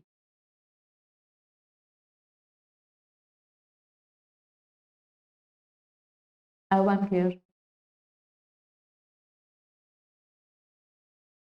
एक काम कर लेते हैं, इसको ऐसे कर लेते हैं।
उसके बाद नेक्स्ट, ये दोनों जो है वो खत्म हो चुका है। और था मैंने टेक्स्ट बुक में। ओके, यहाँ तक जो हो गया है हमने कर लिया है। तो आज हमने स्टार्ट किया है विद सेक्शन 35। ठीक है, उसके बाद नेक्स्ट किया है सेक्शन 35 AD। और उसके बाद अपन करेंगे next section we have is section 35D and section 35DDA। ठीक है, so the next section we have is section 35D and section 35DDA। अब सेक्शन 35D जो है वो किसकी बात करता है? Preliminary expenses. क्या होता है सर ये? तो बिजनेस चालू होने से पहले, not exactly business, company company चालू होने से पहले के जो खर्चे हैं उसको क्या बोलते हैं? Preliminary expenses. ठीक है, और दूसरा है आपका VRS एक्सपेंडिचर। VRS का मतलब होता है वॉलेंट्री रिटायरमेंट स्कीम। कि अगर कोई बंदा जो है वो अपने मन से कंपनी छोड़ के जा रहा है, ठीक है, तो भी हम लोग को उसको पैसा देना पड़ेगा, क्योंकि वो जल्दी जा रहा है तो हमारी सीट खाली हो रही तो हमको फायदा हो रहा है। ठीक है, तो भी हम लोग को उसको पैसा देना पड़ेगा। अब तो हम वही बोल रहे हैं कि अगर हमारे पास VRS है, वॉलेंट्री रिटायरमेंट स्कीम है, ठीक है, वॉलेंट्री रिटायरमेंट स्कीम का एक्सपेंडिचर हम उसको पैसा दे रहे हैं, तो उस पैसे को भी हम 5 साल में क्या करेंगे? राइट ऑफ कर देंगे। ठीक है, तो हमारे पास दो सेक्शन है, section 35D is preliminary expenses and section 35DDA is expense on voluntary retirement scheme. ठीक है, तो अभी तक जब मैं स्टार्ट किया है तो section 29 is your charging section. Section 30 and 31 आपका बात करता है rent rate repair of plant and machinery, plant and machinery building और फर्नीचर के लिए। उसके बाद section 32 is your depreciation. Section 35 is your scientific research. Section 35 AD is your specified business and section 35D is your preliminary expenses and section 35DDA is your expense on VRS, that is voluntary retirement scheme। ठीक है, आप लोग को सारे section जो है बेटा वो याद होने चाहिए जितने मैं आपको बता रही हूँ। अब सेक्शन 35D बिजनेस चालू होने से पहले के खर्चे किसके लिए है? ये तो ये है, अगर resident assessee who incurs preliminary expenses before commencement of business और after commencement but for extension of a new unit. ठीक है, तो ये दो लोगों के लिए है बेटा। पहला तो ये है बिफोर कमेंसमेंट ऑफ बिजनेस, कि बिजनेस चालू होने से जो पहले का खर्चा है उसकी बात कर रहे हैं। और आफ्टर कमेंसमेंट भी, लेकिन जो नए बिजनेस, मतलब हमारा बिजनेस चालू हो चुका है लेकिन हम एक अपना नया यूनिट लेके आ रहे हैं, एक्सटेंड कर रहे हैं अपने यूनिट को, तो उसके लिए जो हमने खर्चे किए हैं वो एक्सटेंशन ऑफ यूनिट के लिए जो हमने खर्चा किया है उसके चालू होने से पहले, तो that is your after commencement but for extension of a new unit. ठीक है, ये उसके लिए है। अब अमाउंट ऑफ रिडक्शन, कितना रिडक्शन जो है वो आपको मिल जाएगा? तो अगर आप इंडियन कंपनी हो, ठीक है, अगर आप इंडियन कंपनी हो तो उस केस में एक्चुअल प्रिलिमिनरी एक्सपेंसेस जो आपका एक्चुअली में खर्चा हुआ है और 5% of 5% of cost of project और capital employed whichever is lower. ठीक है, ध्यान से देखना इसको। इंडियन कंपनी के केस में आपको रिडक्शन जो है वो कितनी मिलेगी? तो इंडियन कंपनी के केस में आपको मिलेगा एक्चुअल प्रिलिमिनरी एक्सपेंसेस जो खर्चा हुआ है और 5% of COP, cost of project, और CE that is capital employed whichever is lower. अब एक चीज समझना कि अगर कॉस्ट ऑफ प्रोजेक्ट और कैपिटल एम्प्लॉयड में अगर चॉइस है तो मैं कौन सा वाला लूंगी? तो ऑब्वियस सी बात है, उन दोनों में से जो भी ज्यादा होगा मैं वो वाला लूंगी, क्योंकि मेरे को क्या चाहिए? रिडक्शन जो है वो ज्यादा चाहिए। ठीक है, तो यही बोल रहा है कि आप कॉस्ट ऑफ प्रोजेक्ट भी ले सकते हो, कैपिटल एम्प्लॉयड भी ले सकते हो, तो जो दोनों में से जो भी ज्यादा होगा मैं वो वाला लूंगी। तो फर्स्ट बोलता है एक्चुअल प्रिलिमिनरी एक्सपेंसेस, और सेकेंड बोलता है 5% ऑफ कॉस्ट ऑफ प्रोजेक्ट और capital employed whichever is lower. ठीक है, तो 5% ऑफ कॉस्ट ऑफ प्रोजेक्ट और capital employed whichever is lower. Now बात करते हैं किसकी बेटा? Foreign company. ठीक है, तो फॉरेन कंपनी जो है वो क्या बोलती है? एक्चुअल प्रिलिमिनरी एक्सपेंसेस, जो एक्चुअल में प्रिलिमिनरी एक्सपेंसेस लगे हैं वो, और 5% of cost of project which ever is low. ठीक है, तो एक्चुअल प्रिलिमिनरी एक्सपेंसेस और 5% of cost of project which ever is lower. actual preliminary expenses और 5% of cost of project whichever is lower। यहाँ पर आपको ऑप्शन नहीं दिया गया है। तो मैम कॉस्ट ऑफ प्रोजेक्ट मतलब क्या होता है और कैपिटल एम्प्लॉयड मतलब क्या होता है? तो कॉस्ट ऑफ प्रोजेक्ट का मतलब है cost of project amount invested in fixed assets of new project. तो इसको आप लिख लेना एफ ए मतलब fixed asset. Amount invested in fixed assets of the new project, कि जितना पैसा मैं फिक्स्ड एसेट में खर्चा कर रही हूँ, जितना पैसा मैं फिक्स्ड एसेट्स के लिए खर्चा कर रही हूँ वो यहाँ पर आ जाएगा। और सीई मतलब कैपिटल एम्प्लॉयड, उसका मतलब क्या होता है? तो उसका मतलब होता है share capital plus debenture plus long term borrowing for the new unit, but it does not include reserves and surplus. ठीक है, तो वो रिजर्व्स एंड सरप्लस को इंक्लूड नहीं करता है। तो क्या बोलता है? कॉस्ट ऑफ प्रोजेक्ट का मतलब है जो कि अब पैसा हमने फिक्स एसेट्स में लगाया। और कैपिटल एम्प्लॉयड का मतलब है, तो कैपिटल एम्प्लॉयड मतलब share capital plus debenture plus long term borrowing, लेकिन it does not include reserves and सब। I hope I am clear. ठीक है, तो इन दोनों में से जो भी हायर है वो यहाँ पर आप ले लोगे। तो इंडियन कंपनी की डिडक्शन लोगे actual of 5% of cost of project और capital employed whichever is lower. Foreign company के केस में आप लोगे एक्चुअल प्रिलिमिनरी एक्सपेंसेस और एक्चुअल प्रिलिमिनरी एक्सपेंसेस और 5% of only cost of project whichever is lower. ठीक है, और अगर आप सेक्शन 35D की रिडक्शन लेते हो तो आपके लिए ऑडिट जो है वो क्या है? मैंडेटरी है, आपको करवाना ही पड़ेगा चार्टर्ड अकाउंटेंट से। खुश हो जाओ, आपको बिजनेस मिल रहा है।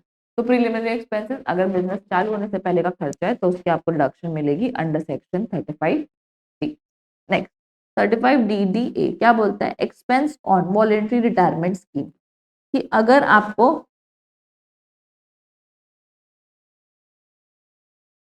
Expense on voluntary retirement scheme, तो वॉलेंट्री रिटायरमेंट स्कीम अगर आप अपने मन से मतलब कंपनी अगर एम्प्लॉयज अपने मन से रिटायर कर रहे हैं तो कंपनी का खर्चा लग रहा है तो उसकी रिडक्शन कंपनी को मिलेगी। All SSC 100% reduction and 5 equal instalment in 5 years, मतलब जो भी खर्चा है उसको डिवाइड कर देंगे 5 साल में और 5 साल में आपको रिडक्शन मिलेगी। और सेम जो पैटर्न वो यहाँ भी फॉलो होता है, बोलता है कि reduction allowed in 5 equal instalment in 5 years, कि 5 साल में जो है वो आपको खर्चे की रिडक्शन मिलेगी। तो दोनों रिडक्शन आपको कितने में मिलती है? 5 साल में मिल जाती है।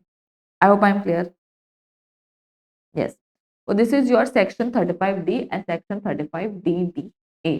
तो आपको एक चीज ध्यान रखना है कि बेटा ये जो रिडक्शन आएगी ना आंसर, उसको आपको डिवाइडेड बाय 5 कर दें। ठीक है, now come to the question bank and section 35D, that is your preliminary expenses।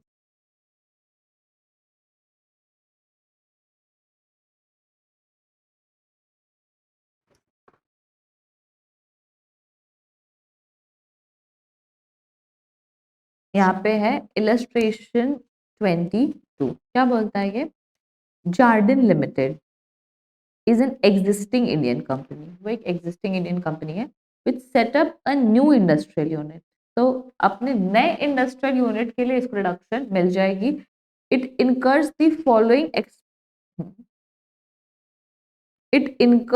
Following expenditure in connection with the new unit. नए यूनिट के लिए क्या कर रहे हैं? खर्चा कर रहे हैं। ठीक है, preparation of the project 40 lakh, market survey 5 lakh, legal and other charges for issue of additional capital 2 lakh.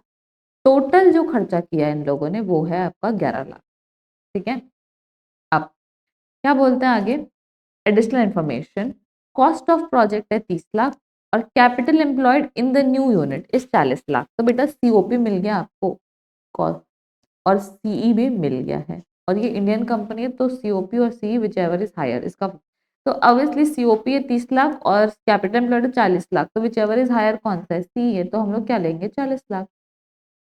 अब what is the deduction admissible to company under section 35D? 35D में कितनी डिडक्शन अवेलेबल होती है? तो ऑब्वियस सी बात है, ये बोलता है कि एक्चुअल जो आपने खर्चा किया है, या सेकेंड बोलता है 5% ऑफ COP और CE which ever is lower.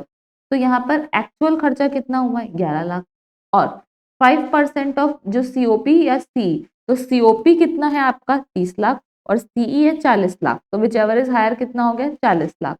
तो 5% ऑफ 40 लाख कितना हो गया यहाँ पर इंटू 5% इज इक्वल्स टू 2 लाख रुपए। तो 2 लाख रुपए विच एवर इज लोअर, तो रिडक्शन कितनी मिलेगी 35D में 2 लाख रुपए। अब 5 इक्वल इंस्टॉलमेंट भाई कितनी मिलेगी, तो 2 लाख डिवाइड बाय 5 40,000। तो हर साल उसको एनुअल डिडक्शन जो है वो कितने की मिलेगी 40,000 अंडर सेक्शन 35D। अब क्या पूछता है what will be your answer if the above fact relate to mister Jardine a resident in India. तो आपको एक चीज ध्यान रखनी है कि यहाँ पर एक चेंज करना है और ये जो फॉरेन कंपनी है ना इसको काट के आपको करना है अदर्स।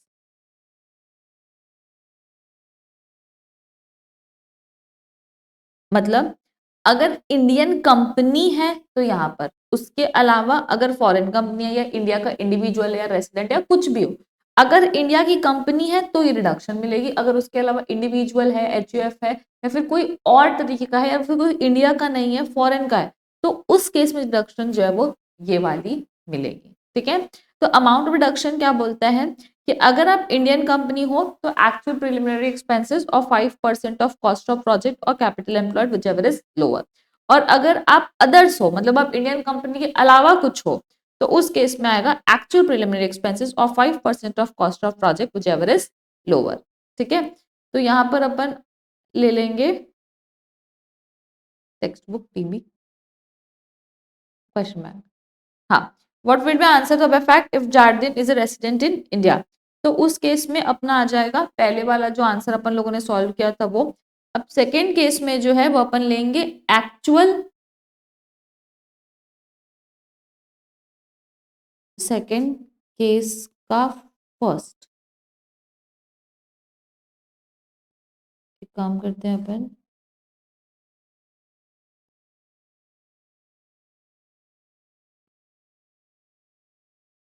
सेकेंड है आपका इंडियन रेसिडेंट के लिए, इंडियन रेसिडेंट के लिए फर्स्ट है एक्चुअल प्रीलिमिनरी एक्सपेंसेस और दूसरा है आपका 5% ऑफ कॉस्ट ऑफ प्रोजेक्ट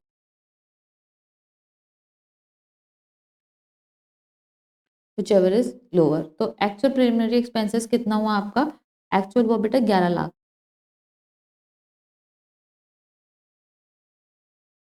11 लाख और 5% ऑफ कॉस्ट ऑफ प्रोजेक्ट, तो कॉस्ट ऑफ प्रोजेक्ट है 30 लाख, तो 30 लाख into 5% is equals to, into 5% is equals to 1,50,000।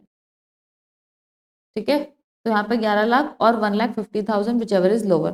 तो आपको 35D में जो डिडक्शन मिलने वाली है वो कितने की मिलेगी 1,50,000 और 5 इंस्टॉलमेंट जो आपका है तो divide by 5 is equal to 30,000। तो हर साल आपको कितनी रिडक्शन मिलेगी 30,000। ठीक है, तो अब जब भी आंसर लिखेंगे कॉपी में तो आप कैसे करेंगे, पहले आप इलस्ट्रेशन नंबर जो भी है आपका 21 पेज नंबर क्या है आपका, ये चीज आपको कॉपी में करनी है 20 illustration number 22 not 1 22 page number है 41। क्या क्वेश्चन में पूछा what is the deduction admissible, तो फर्स्ट वाला ही वही जो भी आपको क्वेश्चन में पूछा है what is the reduction admissible under section 35AD। फिर जो मैंने आपको रिडक्शन का सिखाया है इतना बड़ा वो आपको लिखना है कितना परसेंटेज है विच एवर इज लोअर और फाइनल आंसर आप दिखाओगे कितना है ₹40,000 एवरी ईयर। फिर आप सेकंड में पूछा है व्हाट इज अगर जार्डिन जो है वो कंपनी नहीं होता, अगर क्या होता वो इंडिविजुअल होता और रेसिडेंट इंडिविजुअल, तो उस केस में क्या डिडक्शन मिलती है। तो रेसिडेंट इंडिविजुअल के केस में आपको जो डिडक्शन मिलती है वो आएगी 30,000 जो अपन लोगों ने सॉल्व किया है।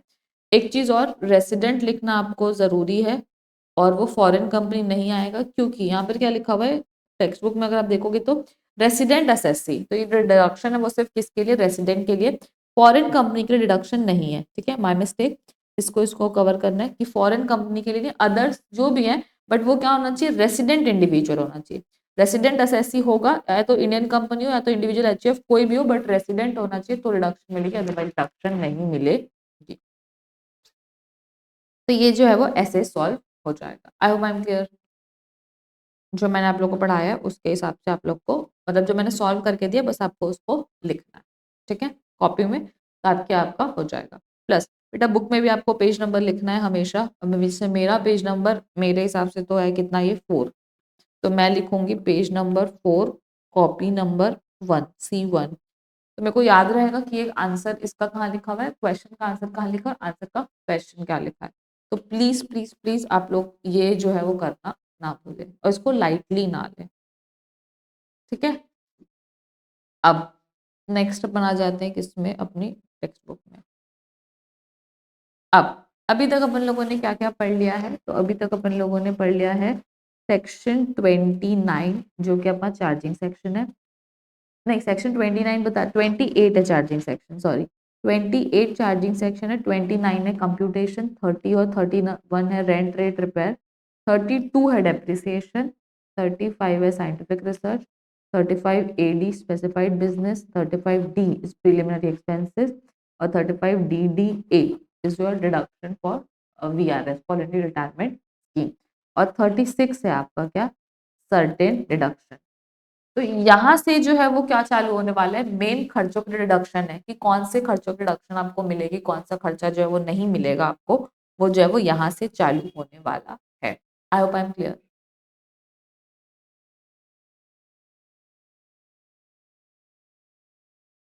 This is your section number 36। इसके पहले अगर आपको कुछ रिवाइज करना है, देखना है, तो आप बिल्कुल पॉज कर सकते हैं, ब्रेक ले सकते हैं 5-10 मिनट का, और उसके बाद चालू कर सकते हैं, कोई दिक्कत नहीं है ना।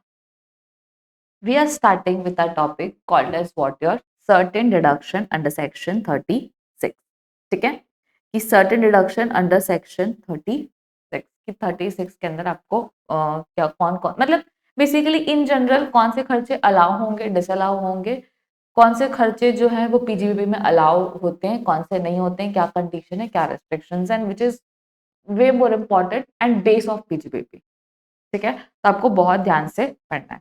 क्या बोलता है सबसे पहले, premium for insurance of stock in trade, ठीक है। तो बिजनेस का खर्चा है, एक बेसिक चीज आपको दिमाग में रखनी है कि अगर कोई बिजनेस का खर्चा है तो वो अलाउ होगा, अगर वो पर्सनल खर्चा है तो वो अलाउ नहीं होगा, ठीक है। तो स्टॉक इन ट्रेड बिजनेस का है, उसका इंश्योरेंस करा रहे हो, अलाउड है, कोई दिक्कत नहीं है, ठीक है। Health insurance premium for employees, कि इम्प्लॉइज का हेल्थ इंश्योरेंस है तो allowed if it is paid in a mode other than cash, 1 रुपए भी कैश नहीं चलेगा, आपको पूरा का पूरा बैंक मोड से पे करना है, अलाउ हो जाएगा, कोई दिक्कत नहीं है, ठीक है। तो इंश्योरेंस स्टॉक इन ट्रेड का अलाउड है, हेल्थ इंश्योरेंस एम्प्लॉइज का अलाउड है, but health insurance premium for proprietor और ओनर, तो बेटा वो उसका खर्चा बिजनेस का नहीं है, वो उसका खुद का खर्चा है। तो अगर ओनर का प्रोप्राइटरशिप में अगर आप हेल्थ इंश्योरेंस भर रहे हो, तो वो health insurance life insurance both, तो वो क्या हो जाएगा, नॉट अलाउड, ठीक है। तो बात करते हैं, अगर इंश्योरेंस स्टॉक इन ट्रेड का हो रहा है तो दिक्कत नहीं है, और हेल्थ इंश्योरेंस अगर एम्प्लॉइज का हो रहा है तो अदर देन कैश है तो कोई दिक्कत नहीं है। फिर नेक्स्ट बात करेंगे, हेल्थ इंश्योरेंस अगर प्रोप्राइटर का हो रहा है तो वो नॉट अलाउड, क्योंकि वो उसका पर्सनल एक्सपेंस है। चाहो तो आप बाजू में ये चीज नोट कर सकते हो, ठीक है। उसके बाद नेक्स्ट क्या बोलता है, बोनस और कमीशन टू एम्प्लॉइज, एम्प्लॉइज को बोनस और कमीशन दे रहे हैं, तो allowed to subject to section 43B that is payment base, ठीक है। तो यहाँ बोल रहे हैं अलाउड है सब्जेक्ट टू सेक्शन 43B। तो सेक्शन 43B क्या बोलता है कि अगर आप पेमेंट कर दोगे, कब तक पेमेंट कर दोगे, up to due date of return filing, due date of ROI, ठीक है, तो अलाउड है, नहीं तो जिस साल में पेमेंट करोगे उस साल में अलाउड। तो सब्जेक्ट टू 43B बोल रहा है, मतलब अलाउ तो है लेकिन पेमेंट करने पे अलाउड है, अगर आप पे नहीं करोगे तो अब अलाउड नहीं है। तो यहाँ पर बोला है subject to 43B but paid up to when, paid भैया पेमेंट करना है बट कब तक करना है, तो if paid up to due date of ROI, due date of ROI आपको बता दिया गया है 31 जुलाई 31 अक्टूबर, ठीक है। तो आपकी जो ड्यू डेट ऑफ ROI है तब तक आप पेमेंट कर दोगे तो कोई दिक्कत नहीं है। तो अगर आप अपनी ड्यू डेट तक पेमेंट कर दोगे तो आपको रिडक्शन मिल जाएगा। उसके बाद तो पेमेंट क्या बोल रहा है आपको सीधे याद रखना है, सब्जेक्ट टू 43 का बी का मतलब है payment up to due date of ROI. ठीक है, ये चीज आपको अपने दिमाग में भर लेनी है, क्या भरना है कि payment up to due date of ROI, कि ड्यू डेट ऑफ आरओआई तक अगर पेमेंट हो जाएगा तो अलाउ हो जाएगा। ठीक है, उसके बाद नेक्स्ट टॉपिक है किसका, interest on loan in general, कि अगर कोई बिजनेस है और उसमें क्या भर रहा है, वो इंटरेस्ट भर रहा है अपने लोन के ऊपर। ठीक है, तो अगर लोन टेकन है, लोन क्या है, अगर वो लोन टेकन है फॉर बिजनेस और प्रोफेशन पर्पस, अगर बिजनेस को चलाने के लिए लोन लिया गया है या तो पर्सनल लोन लिया गया, तो पर्सनल खर्चा अलाउ होगा क्या बिजनेस में, नहीं, तो पर्सनल खर्चा तो कभी अलाउ नहीं होगा। लेकिन अगर बिजनेस और प्रोफेशन का भी लोन है तो क्या बोलते हैं, अगर आप loan schedule bank, PFI, state financial corporation, state industrial investment corporation, ठीक है, और यहाँ पर क्या बोल रहा है, लोन फ्रॉम अदर्स, तो लोन फ्रॉम अदर्स होगा ना तो ऑलवेज अलाउड है, यहाँ पर ऑलवेज आप पे लिख लेना, ऑलवेज अलाउड। लेकिन अगर यहाँ पर ये वाला चीज है कि अगर आपने यहां से लोन लिया है, allowed subject to 43B, subject to 43B। ठीक है, तो अगर आप बैंक से पैसा लिए हो ना बेटा, तो पैसा दोगे तो डिडक्शन मिलेगी, अदरवाइज डिडक्शन नहीं मिलेगी, क्योंकि सरकार क्या चाहती है कि बैंक का पैसा वापस आ जाए, तो जो इकोनॉमी वो बराबर से रोटेट होती रहेगी। और अगर आपने घर परिवार दोस्तों से पैसा लिया है, तो अगर आप उसमें डिफॉल्ट भी कर देते तो सरकार को उससे कोई लेना देना नहीं है। तो सरकार को जिस चीज से लेना देना नहीं है तो बोलती है कि भैया ले लो डिडक्शन, कोई दिक्कत नहीं है, जितना चाहिए उतना ले लो। ठीक है, लेकिन अगर तुमने लोन लिया हुआ है बैंक से, पब्लिक फाइनेंशियल इंस्टीट्यूशन से, स्टेट इंडस्ट्रियल इन्वेस्टमेंट कॉर्पोरेशन से, स्टेट फाइनेंशियल कॉर्पोरेशन से, तो अगर तो बोलता है सब्जेक्ट टू अलाउड है but subject to 43B, payment कर दो ड्यू डेट ऑफ आरओआई तक तो रिडक्शन मिल जाएगी, और पेमेंट नहीं करोगे तो रिडक्शन नहीं मिलेगी। This is what your interest on loan is.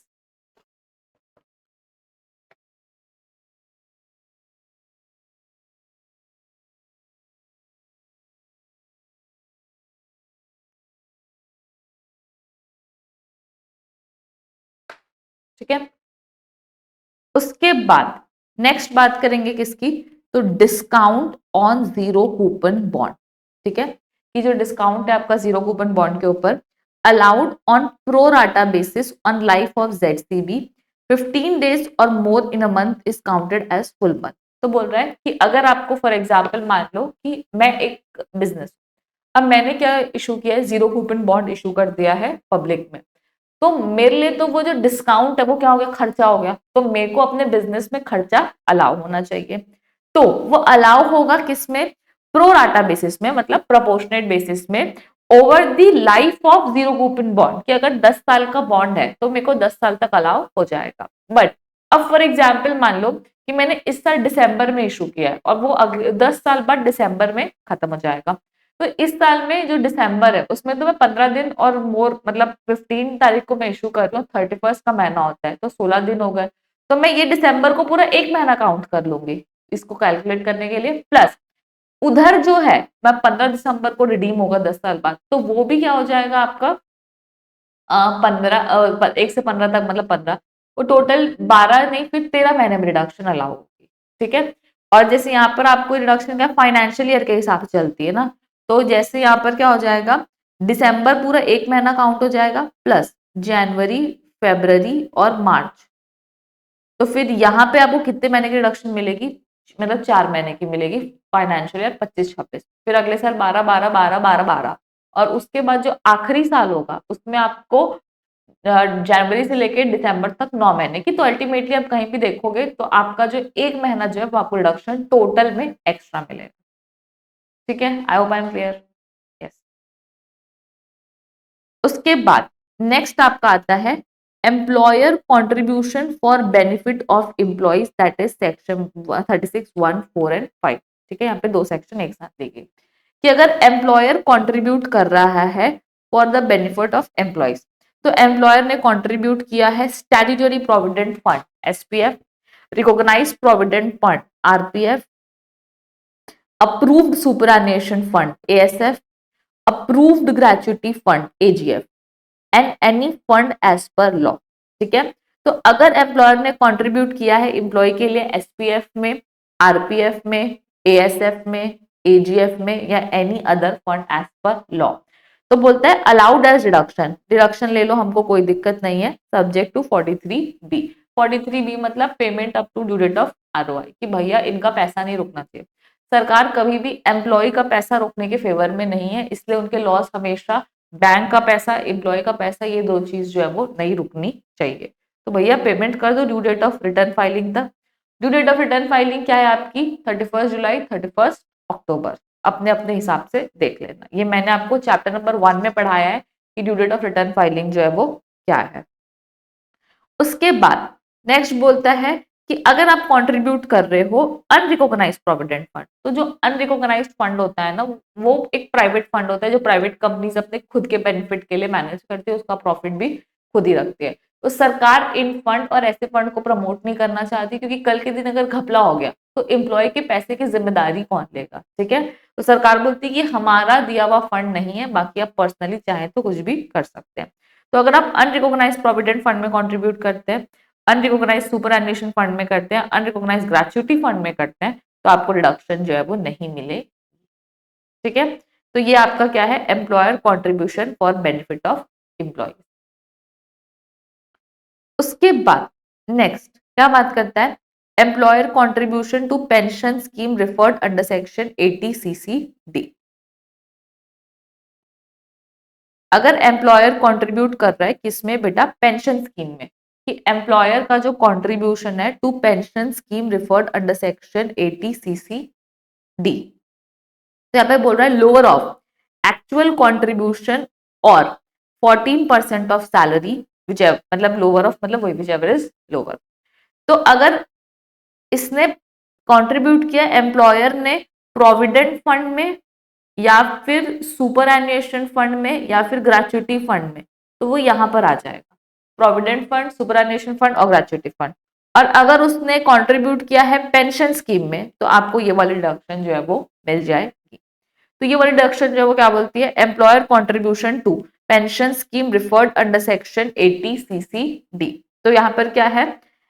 Actual contribution और 14% of salary which ever is lower, lower of actual contribution or 14% of salary whichever is lower, basic plus DA in ठीक है। तो actual contribution of 14% of salary whichever is lower। उसके बाद next क्या बोलता है?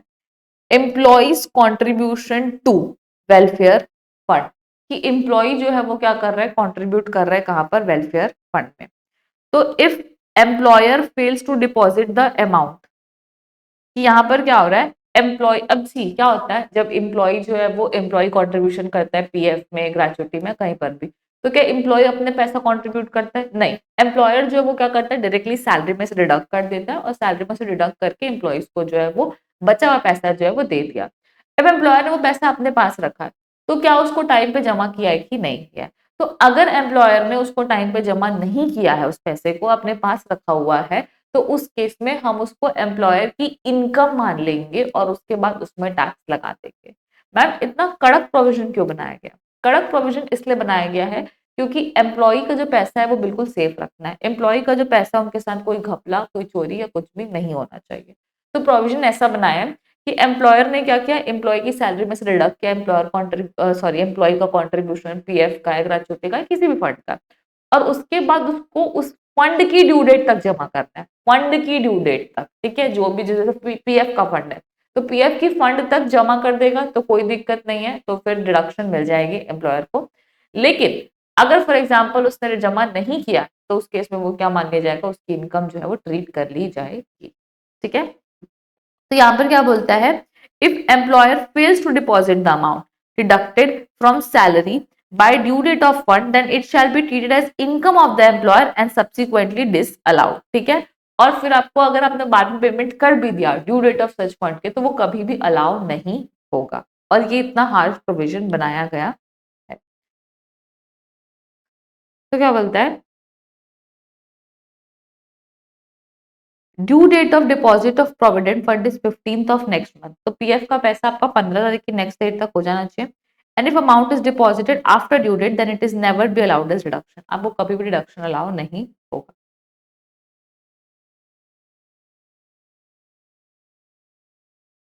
ठीक है, उसके बाद ये 10 मतलब 10, तो अभी तक हमने 9 पॉइंट जो कंप्लीट हो चुका है।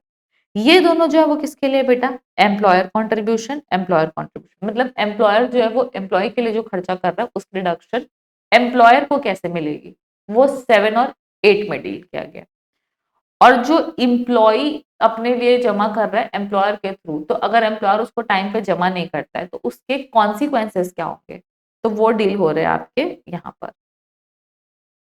ठीक है, उसके बाद यहाँ पे 10 है एनिमल यूज्ड इन बिजनेस। ठीक है, कि अगर एनिमल यूज हो रहे बिजनेस में तो जब यूज हो रहा तब कोई डिडक्शन नहीं मिलेगी, और जिस साल में वो परमानेंटली यूजलेस या डेड हो जाते हैं तो उस साल में आपको डिडक्शन मिल जाएगी। कितनी डिडक्शन मिलेगी, cost of animal minus scrap value, जितनी वैल्यू फॉर एग्जाम्पल आपने कोई भैंस खरीदी, भैंस थी 20 लाख की, अब भैंस जो है वो एट द एंड जब उसका हो गया टाइम तो वो लास्ट में बिक गई मान लो 1 आध लाख रुपए में, 20 लाख की थी 1 लाख में बिकी, तो 19 लाख की रिडक्शन जो है वो आपको मिलेगी डायरेक्ट एक साथ, जिस साल में आपका एनिमल जो है परमानेंटली यूजलेस हो जाता है।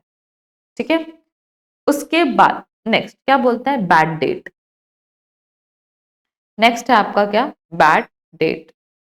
आई think this should be 11 and this should be 12 and this should be 13 14।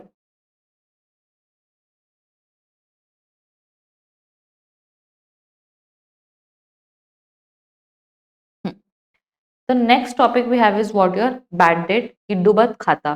तो अगर मेरे को एक्चुअल में बैड डेट हुआ या तो मैं प्रोविजन और रिजर्व बना रही हूँ, तो बेटा मेरे को ना प्रोविजन और रिजर्व किसी भी चीज का अलाउ नहीं होता, फिर तो वो ये बैड डेट हो चाहे कोई भी हो। मैंने किसी का प्रोविजन बनाया, मैंने टैक्सेशन का प्रोविजन बना दिया, मैंने कोई बिजनेस, मेरे को कुछ मशीन खरीदनी उसका प्रोविजन बना दिया, बेटे की शादी उसका प्रोविजन, बेटी का दहेज उसका प्रोविजन, किसी भी चीज का प्रोविजन जो है वो नहीं अलाउ होता है, चाहे बिजनेस हो चाहे पर्सनल हो। जहां पर आपको प्रोविजन देखा आपने, आपको डिसअलाउ कर देना है। ठीक है, तो provision for bad debt is never allowed. अगर आपको एक्चुअल में बैड डेट हो रहा है, आपका सही में बिजनेस का पैसा डूब गया, आपने कुछ बेचा था और आपको पैसा नहीं मिला, तो अगर वो सेल से रिलेट करता है तो उस केस में अलाउड है, कोई दिक्कत नहीं है। अगर आपका लोन है, फॉर एग्जाम्पल आप ऐसे ही आपका बिजनेस है कपड़े का, बट आप जबरदस्ती लोगों को लोन बांट रहे हो जो which is not related to your business, तो फिर वो आपको डिसअलाउ हो जाएगा, मतलब वो अगर डूब गया तो आपको कभी अलाउ नहीं होगा। ठीक है, अब इसका एक्सेप्शन क्या है, मनी लॉन्ड्रिंग बिजनेस, क्योंकि money landing not laundering, money landing business कि अगर आप पैसा, आपका काम ही जैसे बैंक और फाइनेंशियल इंस्टीट्यूशन, उनका काम ही पैसा उधार में देना, तो उस केस में उनको जो है वो अलाउ हो जाएगा, क्योंकि वो उनके किस में आ जाएगा, सेल्स में आ जाएगा, फिर उस केस में वो लोन जो है वो काउंट नहीं होगा। ठीक है, तो this is your bad date. Bad debt के केस में क्या बोलता है कि अगर आपका एक्चुअल बैड डेट तो आपको हमेशा अलाउ हो जाएगा, कोई दिक्कत नहीं है, लेकिन अगर आपका प्रोविजन है तो वो नॉट अलाउड है। एक्चुअल में सेल्स वाला हमेशा अलाउ होगा और लोन वाला है वो कभी अलाउ नहीं होगा, बट इसका एक्सेप्शन है क्या, money landing business. Money landing business करते हो तो लोन देते हो तो अलाउ हो जाएगा। उसके बाद नेक्स्ट क्या बात करते हैं, recovery of bad debt taxable in the recovery year. ठीक है, कि अगर आप क्या कर रहे हो, आपकी अगर बैड डेट की रिकवरी हो रही है, रिकवरी ऑफ बैड डेट, ठीक है, taxable in the recovery year. अगर आपको इस साल पैसा डूब गया तो इस साल रिडक्शन मिल गई, लेकिन अगर आपको 2-3 साल बाद पैसा वापस मिल जाता है, आपका टेनेंट जो है वो सुधर गया, उसके पास पैसा आ गया, कुछ भी हो गया, और जिस साल में आपको रिकवर हो गया पैसा उस साल में वापस टैक्सेबल हो जाता है। अब फॉर एग्जाम्पल आपका एक बिजनेस है जो 2 साल पहले बंद हो चुका है, अब उस साल उसका जो पैसा आपको अभी रिसीव हो रहा है, तो ऐसा नहीं है कि बिजनेस बंद हो गया तो टैक्सेबल नहीं होगा, नहीं। अगर आपका बिजनेस बंद हो गया, चालू हो गया, उससे कोई लेना देना नहीं। अगर आपके जो बिजनेस बंद हो चुके हैं, तो धंधे मंदे हो चुके हैं, उसमें उसका भी अगर आपको क्या बोलते हैं कोई रिकवरी हो रही, बैड डेट की रिडक्शन मिल जाएगी, कोई दिक्कत नहीं है।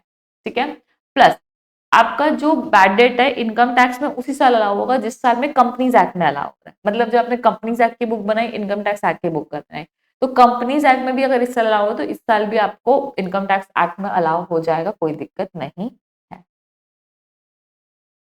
ठीक है, तो this is your provision regarding bad debt. अब नेक्स्ट है आपका रिकवरी ऑफ बैड डेट, कि अगर आपका बैड डेट रिकवर हो जाता है तो कितना अमाउंट है वो टैक्सेबल होगा।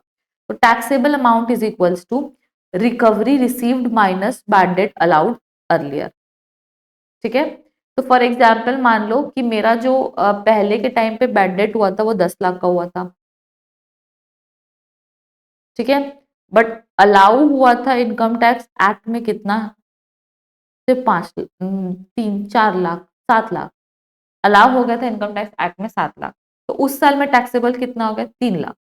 मतलब पहले ऑलरेडी टैक्सेबल कितना हो चुका है 3 लाख मेरा जो है वो ऑलरेडी टैक्सेबल हो चुका है, क्योंकि लॉस 10 लाख का हुआ है, तुमने दिखाया सिर्फ 7 लाख, तो 3 लाख की तो मेरी इनकम ऑलरेडी ट्रीट पहले हो चुकी है। अब मेरे को रिकवरी रिसीव हुई है एक्चुअल में क्या बोलते हैं 5 लाख की, मेरे को 5 लाख रुपए ही पैसा वापस मिला है, माइनस बैड डेट अलाउड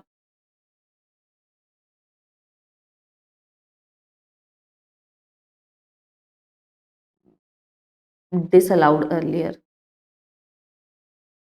क्योंकि जितना डिसअलाउ होगा उतना ही तो टैक्सेबल होगा ना, -3 लाख, तो अभी कितना टैक्सेबल होगा 2 लाख। तो यहाँ पर जो है वो आपको ये देखना है।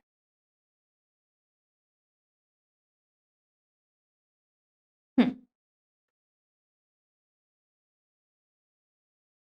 अब नेक्स्ट अपना क्या है, तो नेक्स्ट है आपका 13 expenditure incurred for family planning promotion of family planning of employ. ठीक है, expenditure incurred for promotion of family planning, अगर आप फैमिली प्लानिंग का प्रमोशन करते हो। अब असेसी जो है वो कौन है, कंपनी है, रिडक्शन किसको अलाउ होती है, सिर्फ कंपनी को। रेवेन्यू एक्सपेंडिचर 100% रिडक्शन, अगर आप इस साल में कर रहे हो इस साल 100% मिल जाएगा।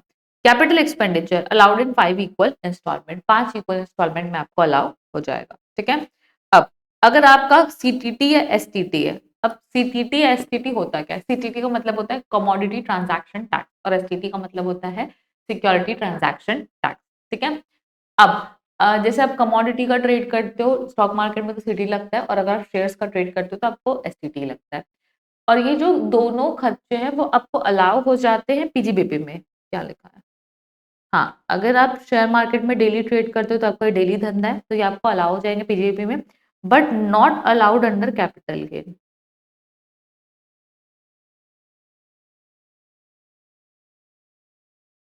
ये कैपिटल गेन में अलाउ नहीं होते। ठीक है, तो कैपिटल गेन में अलाउ नहीं होगा, लेकिन अगर पीजीबीपी में तो अलाउ हो जाएगा, कोई दिक्कत नहीं।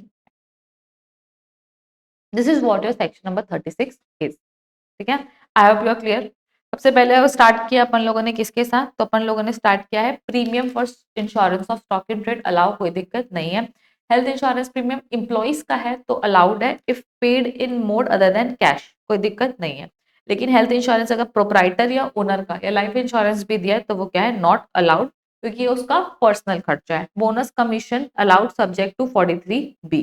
ठीक है, इंटरेस्ट ऑन लोन जो है वो बिजनेस वाला ही अलाउ होगा, पर्सनल वाला नहीं होता। बिजनेस में भी अगर आपने शेड्यूल बैंक वगैरह से लोन लिया है तो सब्जेक्ट टू 43B, और लोन में अदर्स में ऑलवेज अलाउ।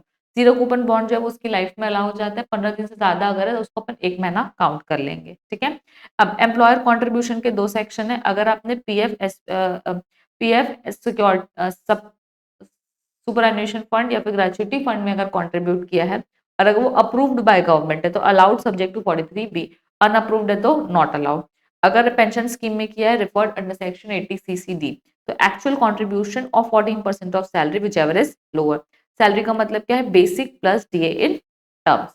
ठीक है, उसके बाद इम्प्लॉय कंट्रीब्यूशन को अगर टाइम पे जमा करोगे तो ठीक है, नहीं जमा करोगे तो इनकम ट्रीट कर लेंगे। और टाइम का मतलब क्या है, due date of such fund, such fund तक जमा कर देना है। एनिमल यूज्ड इन बिजनेस, तो एनिमल जो है जिस साल में वो परमानेंटली यूजेस हो जाएगा उस साल में रिडक्शन मिल जाएगी।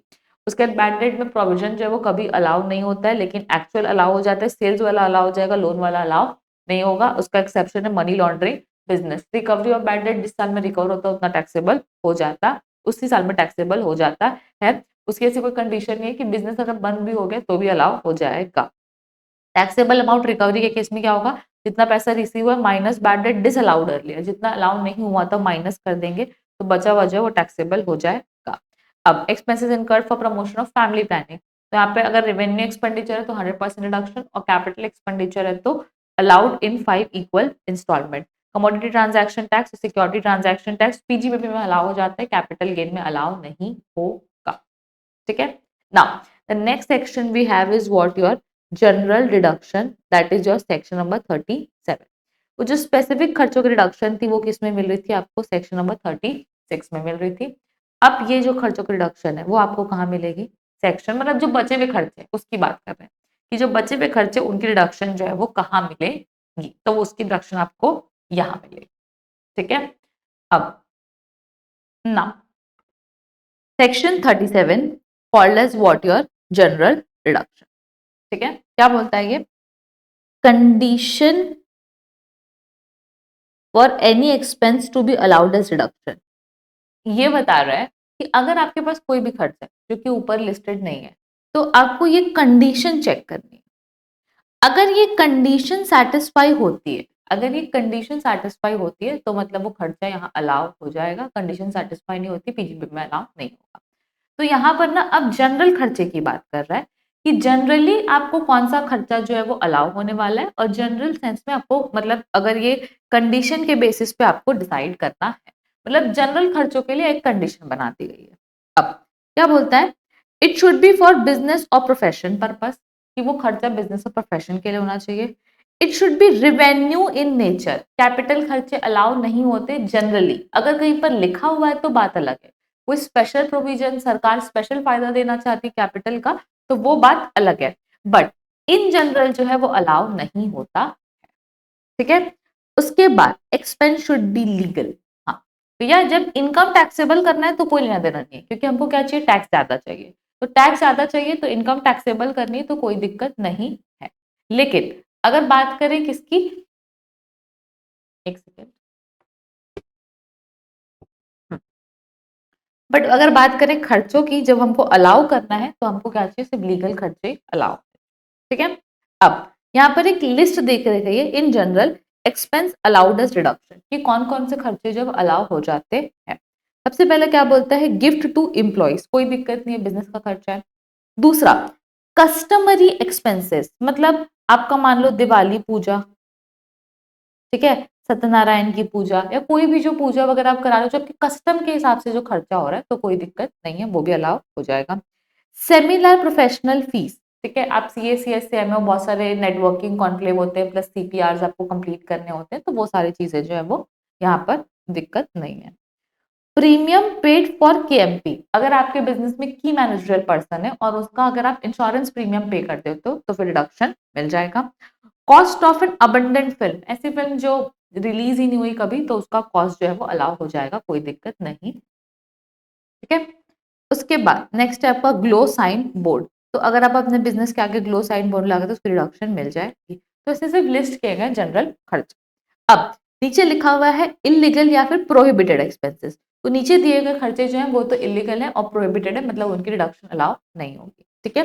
पहला क्या बोलता है, प्रोहिबिटेड एक्सपेंस अंडर लॉ, कि अगर लॉ के अंदर मना किया गया है कि कोई खर्चा अलाउ नहीं होता है तो वो खर्चा अलाउ नहीं होगा, किसी भी लॉ में मना कर दिया गया है कि फेवा एक्ट में मना किया है, कोई भी और लॉ में अगर मना किया है तो वो खर्चा अलाउ नहीं होगा। Penalty, penalty for breach of law is not allowed but breach of contract is allowed, कि अगर आपने लॉ तोड़ा है तो आपको भाई आप उसकी पेनाल्टी भरोगे तो वो खर्चा अलाउ नहीं होगा। बट आपने किसी से कॉन्ट्रैक्ट किया था कि फॉर एग्जांपल मैं आपसे 100 किलो चावल खरीदूंगा, बट आप किसी रीजन से कॉन्ट्रैक्ट फुलफिल नहीं कर पाते हो तो कोई दिक्कत नहीं है, उसकी अगर आपने पेनाल्टी भरी है तो वो आपको अलाउ हो जाएगी। तो पेनाल्टी ब्रीच ऑफ लॉ की not allowed, breach of contract is allowed. फिर कंपाउंडिंग ऑफ एनी ऑफेंस, तो कंपाउंडिंग का मतलब क्या होता है, कंपाउंडिंग का मतलब होता है बेटा कि अगर आपको किसी जगह पे जेल है, मतलब किसी लॉ के अंदर आपको जेल हो रही है, बट आपने उसको ऑफेंस को कंपाउंड करा लिया पैसा देके, या तो जेल कम करवा ली या तो फिर जेल को पूरा का पूरा पैसे मॉनेटरी पेनाल्टी में कन्वर्ट करा लिया। ठीक है। तो यहाँ पर paying money to mitigate the jail, तो उस केस में भी वो खर्चा अलाउ हो जाएगा, कोई दिक्कत नहीं है, कंपाउंडिंग ऑफ ऑफेंसेस अलाउ। ठीक है। फिर नेक्स्ट क्या बात करता है, नहीं सॉरी नॉट अलाउड, ऊपर दिए खर्चे बोल रहा है नहीं अलाउड है, तो कंपाउंडिंग ऑफ ऑफेंस अगर आपने जेल के लिए किया है तो ये अलाउड नहीं है। उसके बाद फ्रीबीज टू डॉक्टर्स, फ्रीबीज मतलब क्या होता है बेटा, आपका फ्री में जो डॉक्टर को घूस देते हैं, जो दवाइयां आती है फ्री में, तो वो काइंड ऑफ घूस ही है। ठीक है। तो freebies to doctor are not allowed as expenses. ठीक है। उसके बाद नेक्स्ट सीएसआर एक्सपेंस, सीएसआर का मतलब है कॉर्पोरेट सोशल रिस्पॉन्सिबिलिटी, तो अगर आपका सीएसआर में खर्चा हुआ है तो वो खर्चा अलाउ नहीं होगा। ठीक है, कॉर्पोरेट सोशल रिस्पॉन्सिबिलिटी में पीजीबीपी में क्या हो जाएगा, डिसअलाउ हो जाएगा। बट आपने एज अ सीएसआर जो है वो एटीजी फंड में कंट्रीब्यूट कर दिया, तो आपको सीएसआर का पैसा था, आपने एटीजी के फंड में डाल दिया। तो अगर आपने पीएम केयर फंड में डाला है तो अलाउड है, पीएम रिलीफ फंड में डाला है तो अलाउड है, लेकिन अगर आप क्लीन गंगा फंड या स्वच्छ भारत कोष में डालते हो तो वो डिसअलाउड है। ठीक है, तो एटीजी में तो सब अलाउ हो जाएगा, लेकिन एज अ एटीजी कॉन्ट्रीब्यूशन आपने सीएसआर का देख रहे हो खर्चा, तो ये अलाउ होगा, ये अलाउ होगा, बट ये दोनों अलाउ नहीं होगा। This is your CSR expenses. उसके बाद advertisement in brochures and souvenir and newspaper published by a political party. Political party के पैम्पलेट में आपने अपने बिजनेस का कुछ छाप दिया है तो ऐसी चीजों पे आपको खर्चा अलाउ नहीं होगा। ठीक है, तो उसके ब्रोशर सोवेनियर्स न्यूज़पेपर में अगर आपका कोई भी ऐड आ रहा है, आपने पैसा दिया हुआ है, तो वो खर्चा अलाउ नहीं होगा। ठीक है, उसके बाद नेक्स्ट नेक्स्ट टॉपिक क्या है हमारा, टैक्स इंटरेस्ट और पेनाल्टी।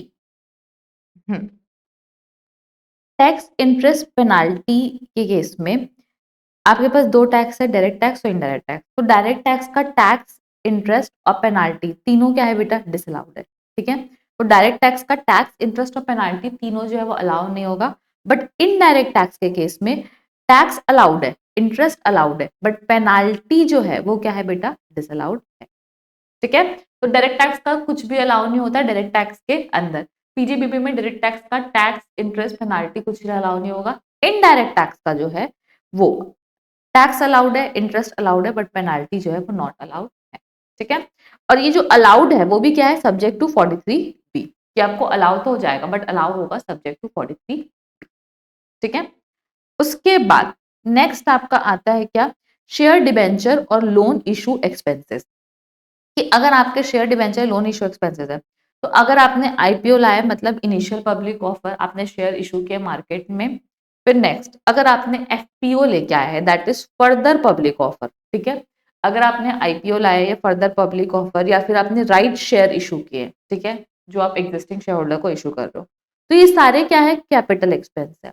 कैसे कैपिटल एक्सपेंस है, जैसे आप आईपीओ लाते हो तो आपका शेयर कैपिटल बढ़ता है, अगर आप फर्दर पब्लिक ऑफर लाते हो आपका शेयर कैपिटल बढ़ता है, आप राइट शेयर इशू करते हो एग्जिस्टिंग शेयर होल्डर को तो आपका जो शेयर कैपिटल बढ़ता है। तो जब कैपिटल बढ़ रहा है ना, तो वो जो खर्चा उसमें लग रहा है वो क्या है, कैपिटल एक्सपेंस है। और कैपिटल एक्सपेंस अलाउ होता है क्या, नहीं, तो कैपिटल एक्सपेंस जो है वो अलाउ नहीं होता है। ठीक है, फिर बात करते हैं किसकी, इसकी। तो अगर मैं शेयर्स का बायबैक करती हूँ तो मेरा शेयर कैपिटल क्या हो रहा है, कम हो रहा है। बोनस शेयर बांट रही हूँ तो मेरा शेयर कैपिटल क्या है, सेम है। डिबेंचर और लोन इशू एक्सपेंसेस तो ये भी क्या है, सेम है, उसमें कोई फर्क नहीं पड़ता है। तो ये सारे खर्चे जो है वो क्या है बेटा, रिवेन्यू खर्चे हैं।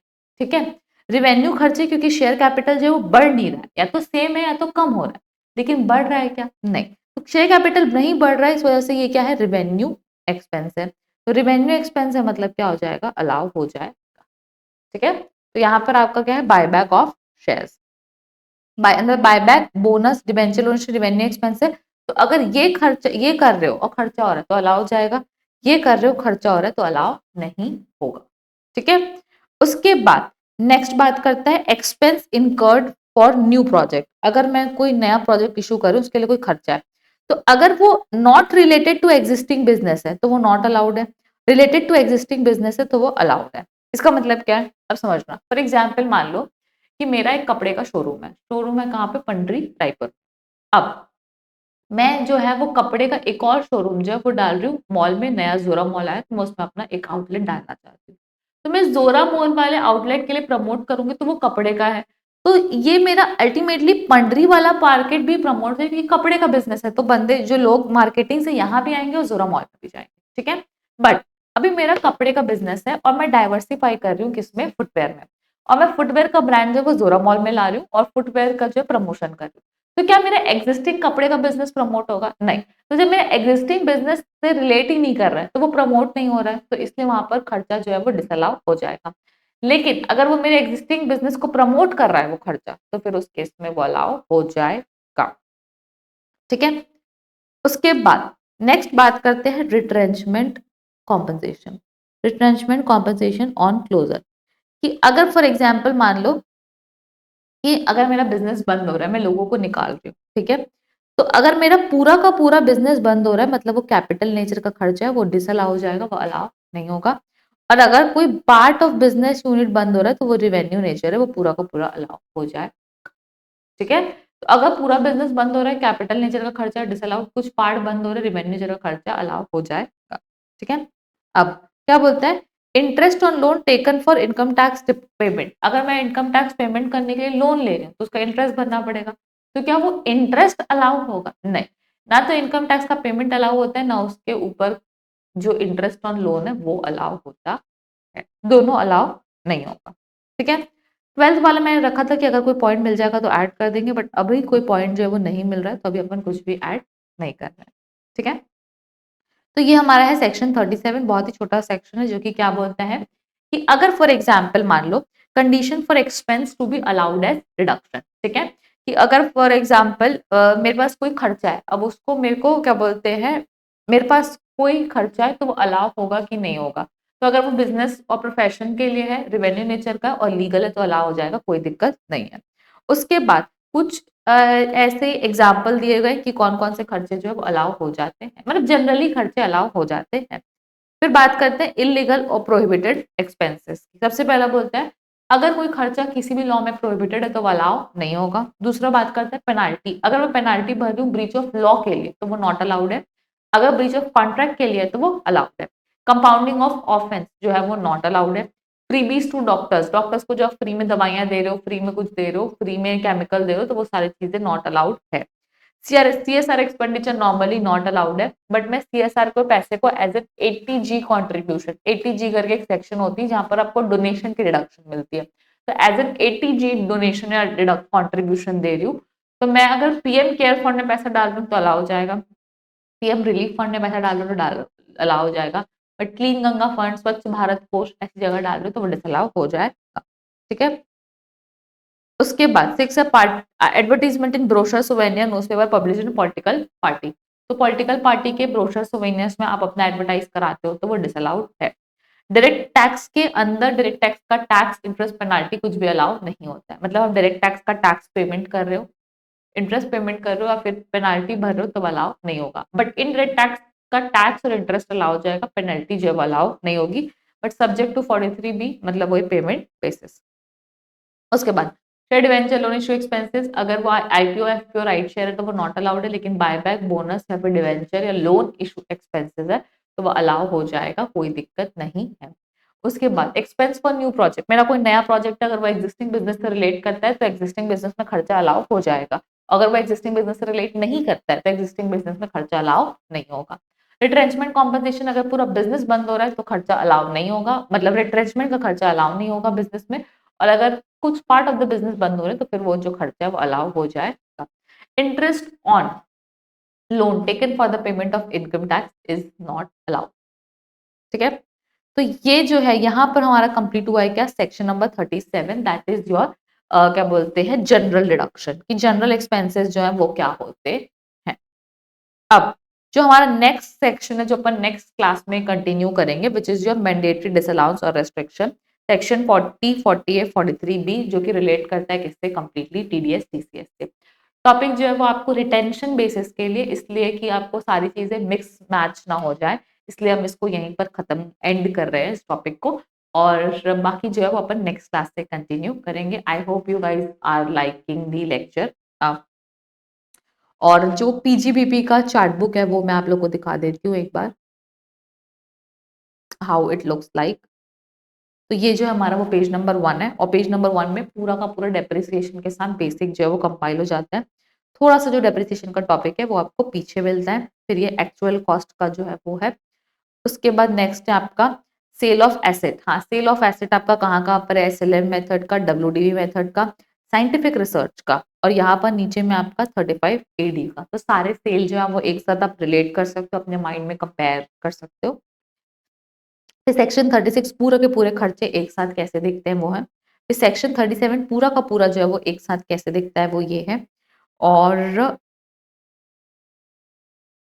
उसके बाद सेक्शन 40 जो है वो आपका टीडीएस वगैरह वो सब एक साथ, फिर पार्टनरशिप फॉर्म के जो प्रोविजंस है वो क्या होते हैं, और फिर लास्ट में ये आपका है 44AD ADA AE के केस में जो है वो 44AB वो जितने भी है मेंटेनेंस, तो 44 वाले सेक्शंस है उसको भी हमने पूरे एक पेज में रख दिया। और टोटल हमने 9 पेजेस में 9 A3 साइज पेजेस में पूरा का पूरा पीजीबीपी जो है वो कंपाइल कर दिया है, ठीक है। एंड अगर हाँ, आज के जो नोट्स हैं, कौन से नोट्स बेटा, इसको नोट बोलते हैं अपन, जैसे ये डे 21, तो ये वाला जो नोट है वो आपको टेलीग्राम चैनल में मिल जाएगा। टेलीग्राम चैनल जो है वो क्या बोलते हैं, नीचे लिंक दिया हुआ है उसके। और सेकंड चीज, जब आप चैनल में जाओगे, चैनल को ओपन करोगे तो वहां पे डिस्कस का एक ऑप्शन आता है। इस चीज मैं आपको बोलना चाहती हूँ, यहाँ पर जाओगे और यहाँ पर जाओगे तो ये डिस्कस, ठीक है, यहाँ पर ये जो ऑप्शन आ रहा है डिस्कस का, यहाँ पे अगर आप ये ज्वाइन कर लेंगे ये वाला चैनल जो है, तो उस केस में बेटा आपको क्या बोलते हैं, यहाँ पर आप अपना मैसेज डाल सकते हो, जो आपकी क्वेरी है वो सारी चीजें आप ग्रुप में पूछ सकते हो, ठीक है।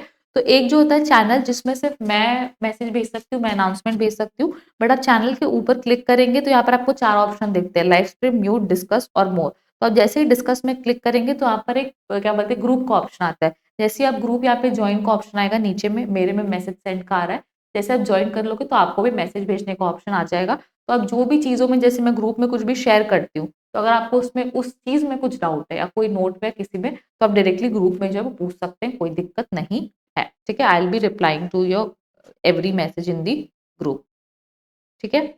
तो ये जो है वो टेलीग्राम का है। Okay, thank you everyone. अगर आपको कुछ भी डाउट है किसी भी चीज से, कोई भी क्वेश्चन है जो आप मुझसे पूछना चाहते हैं, तो नीचे व्हाट्सएप का लिंक दिया हुआ है, आप उसमें मुझे कनेक्ट कर सकते हो, मैसेज भेज सकते हो, मैं डेफिनेटली जो है वो आपका रिप्लाई कर दूंगी। और इसके अलावा आपको कोई भी डाउट है एग्जाम से रिलेटेड, किसी भी चीज से रिलेटेड या कोई भी कॉन्सेप्ट से रिलेटेड, तो उसका भी मैसेज आप भेज सकते हैं। Okay, bye bye, thank you everyone, and I hope you guys like the lecture and liking series as well. Thank you so much.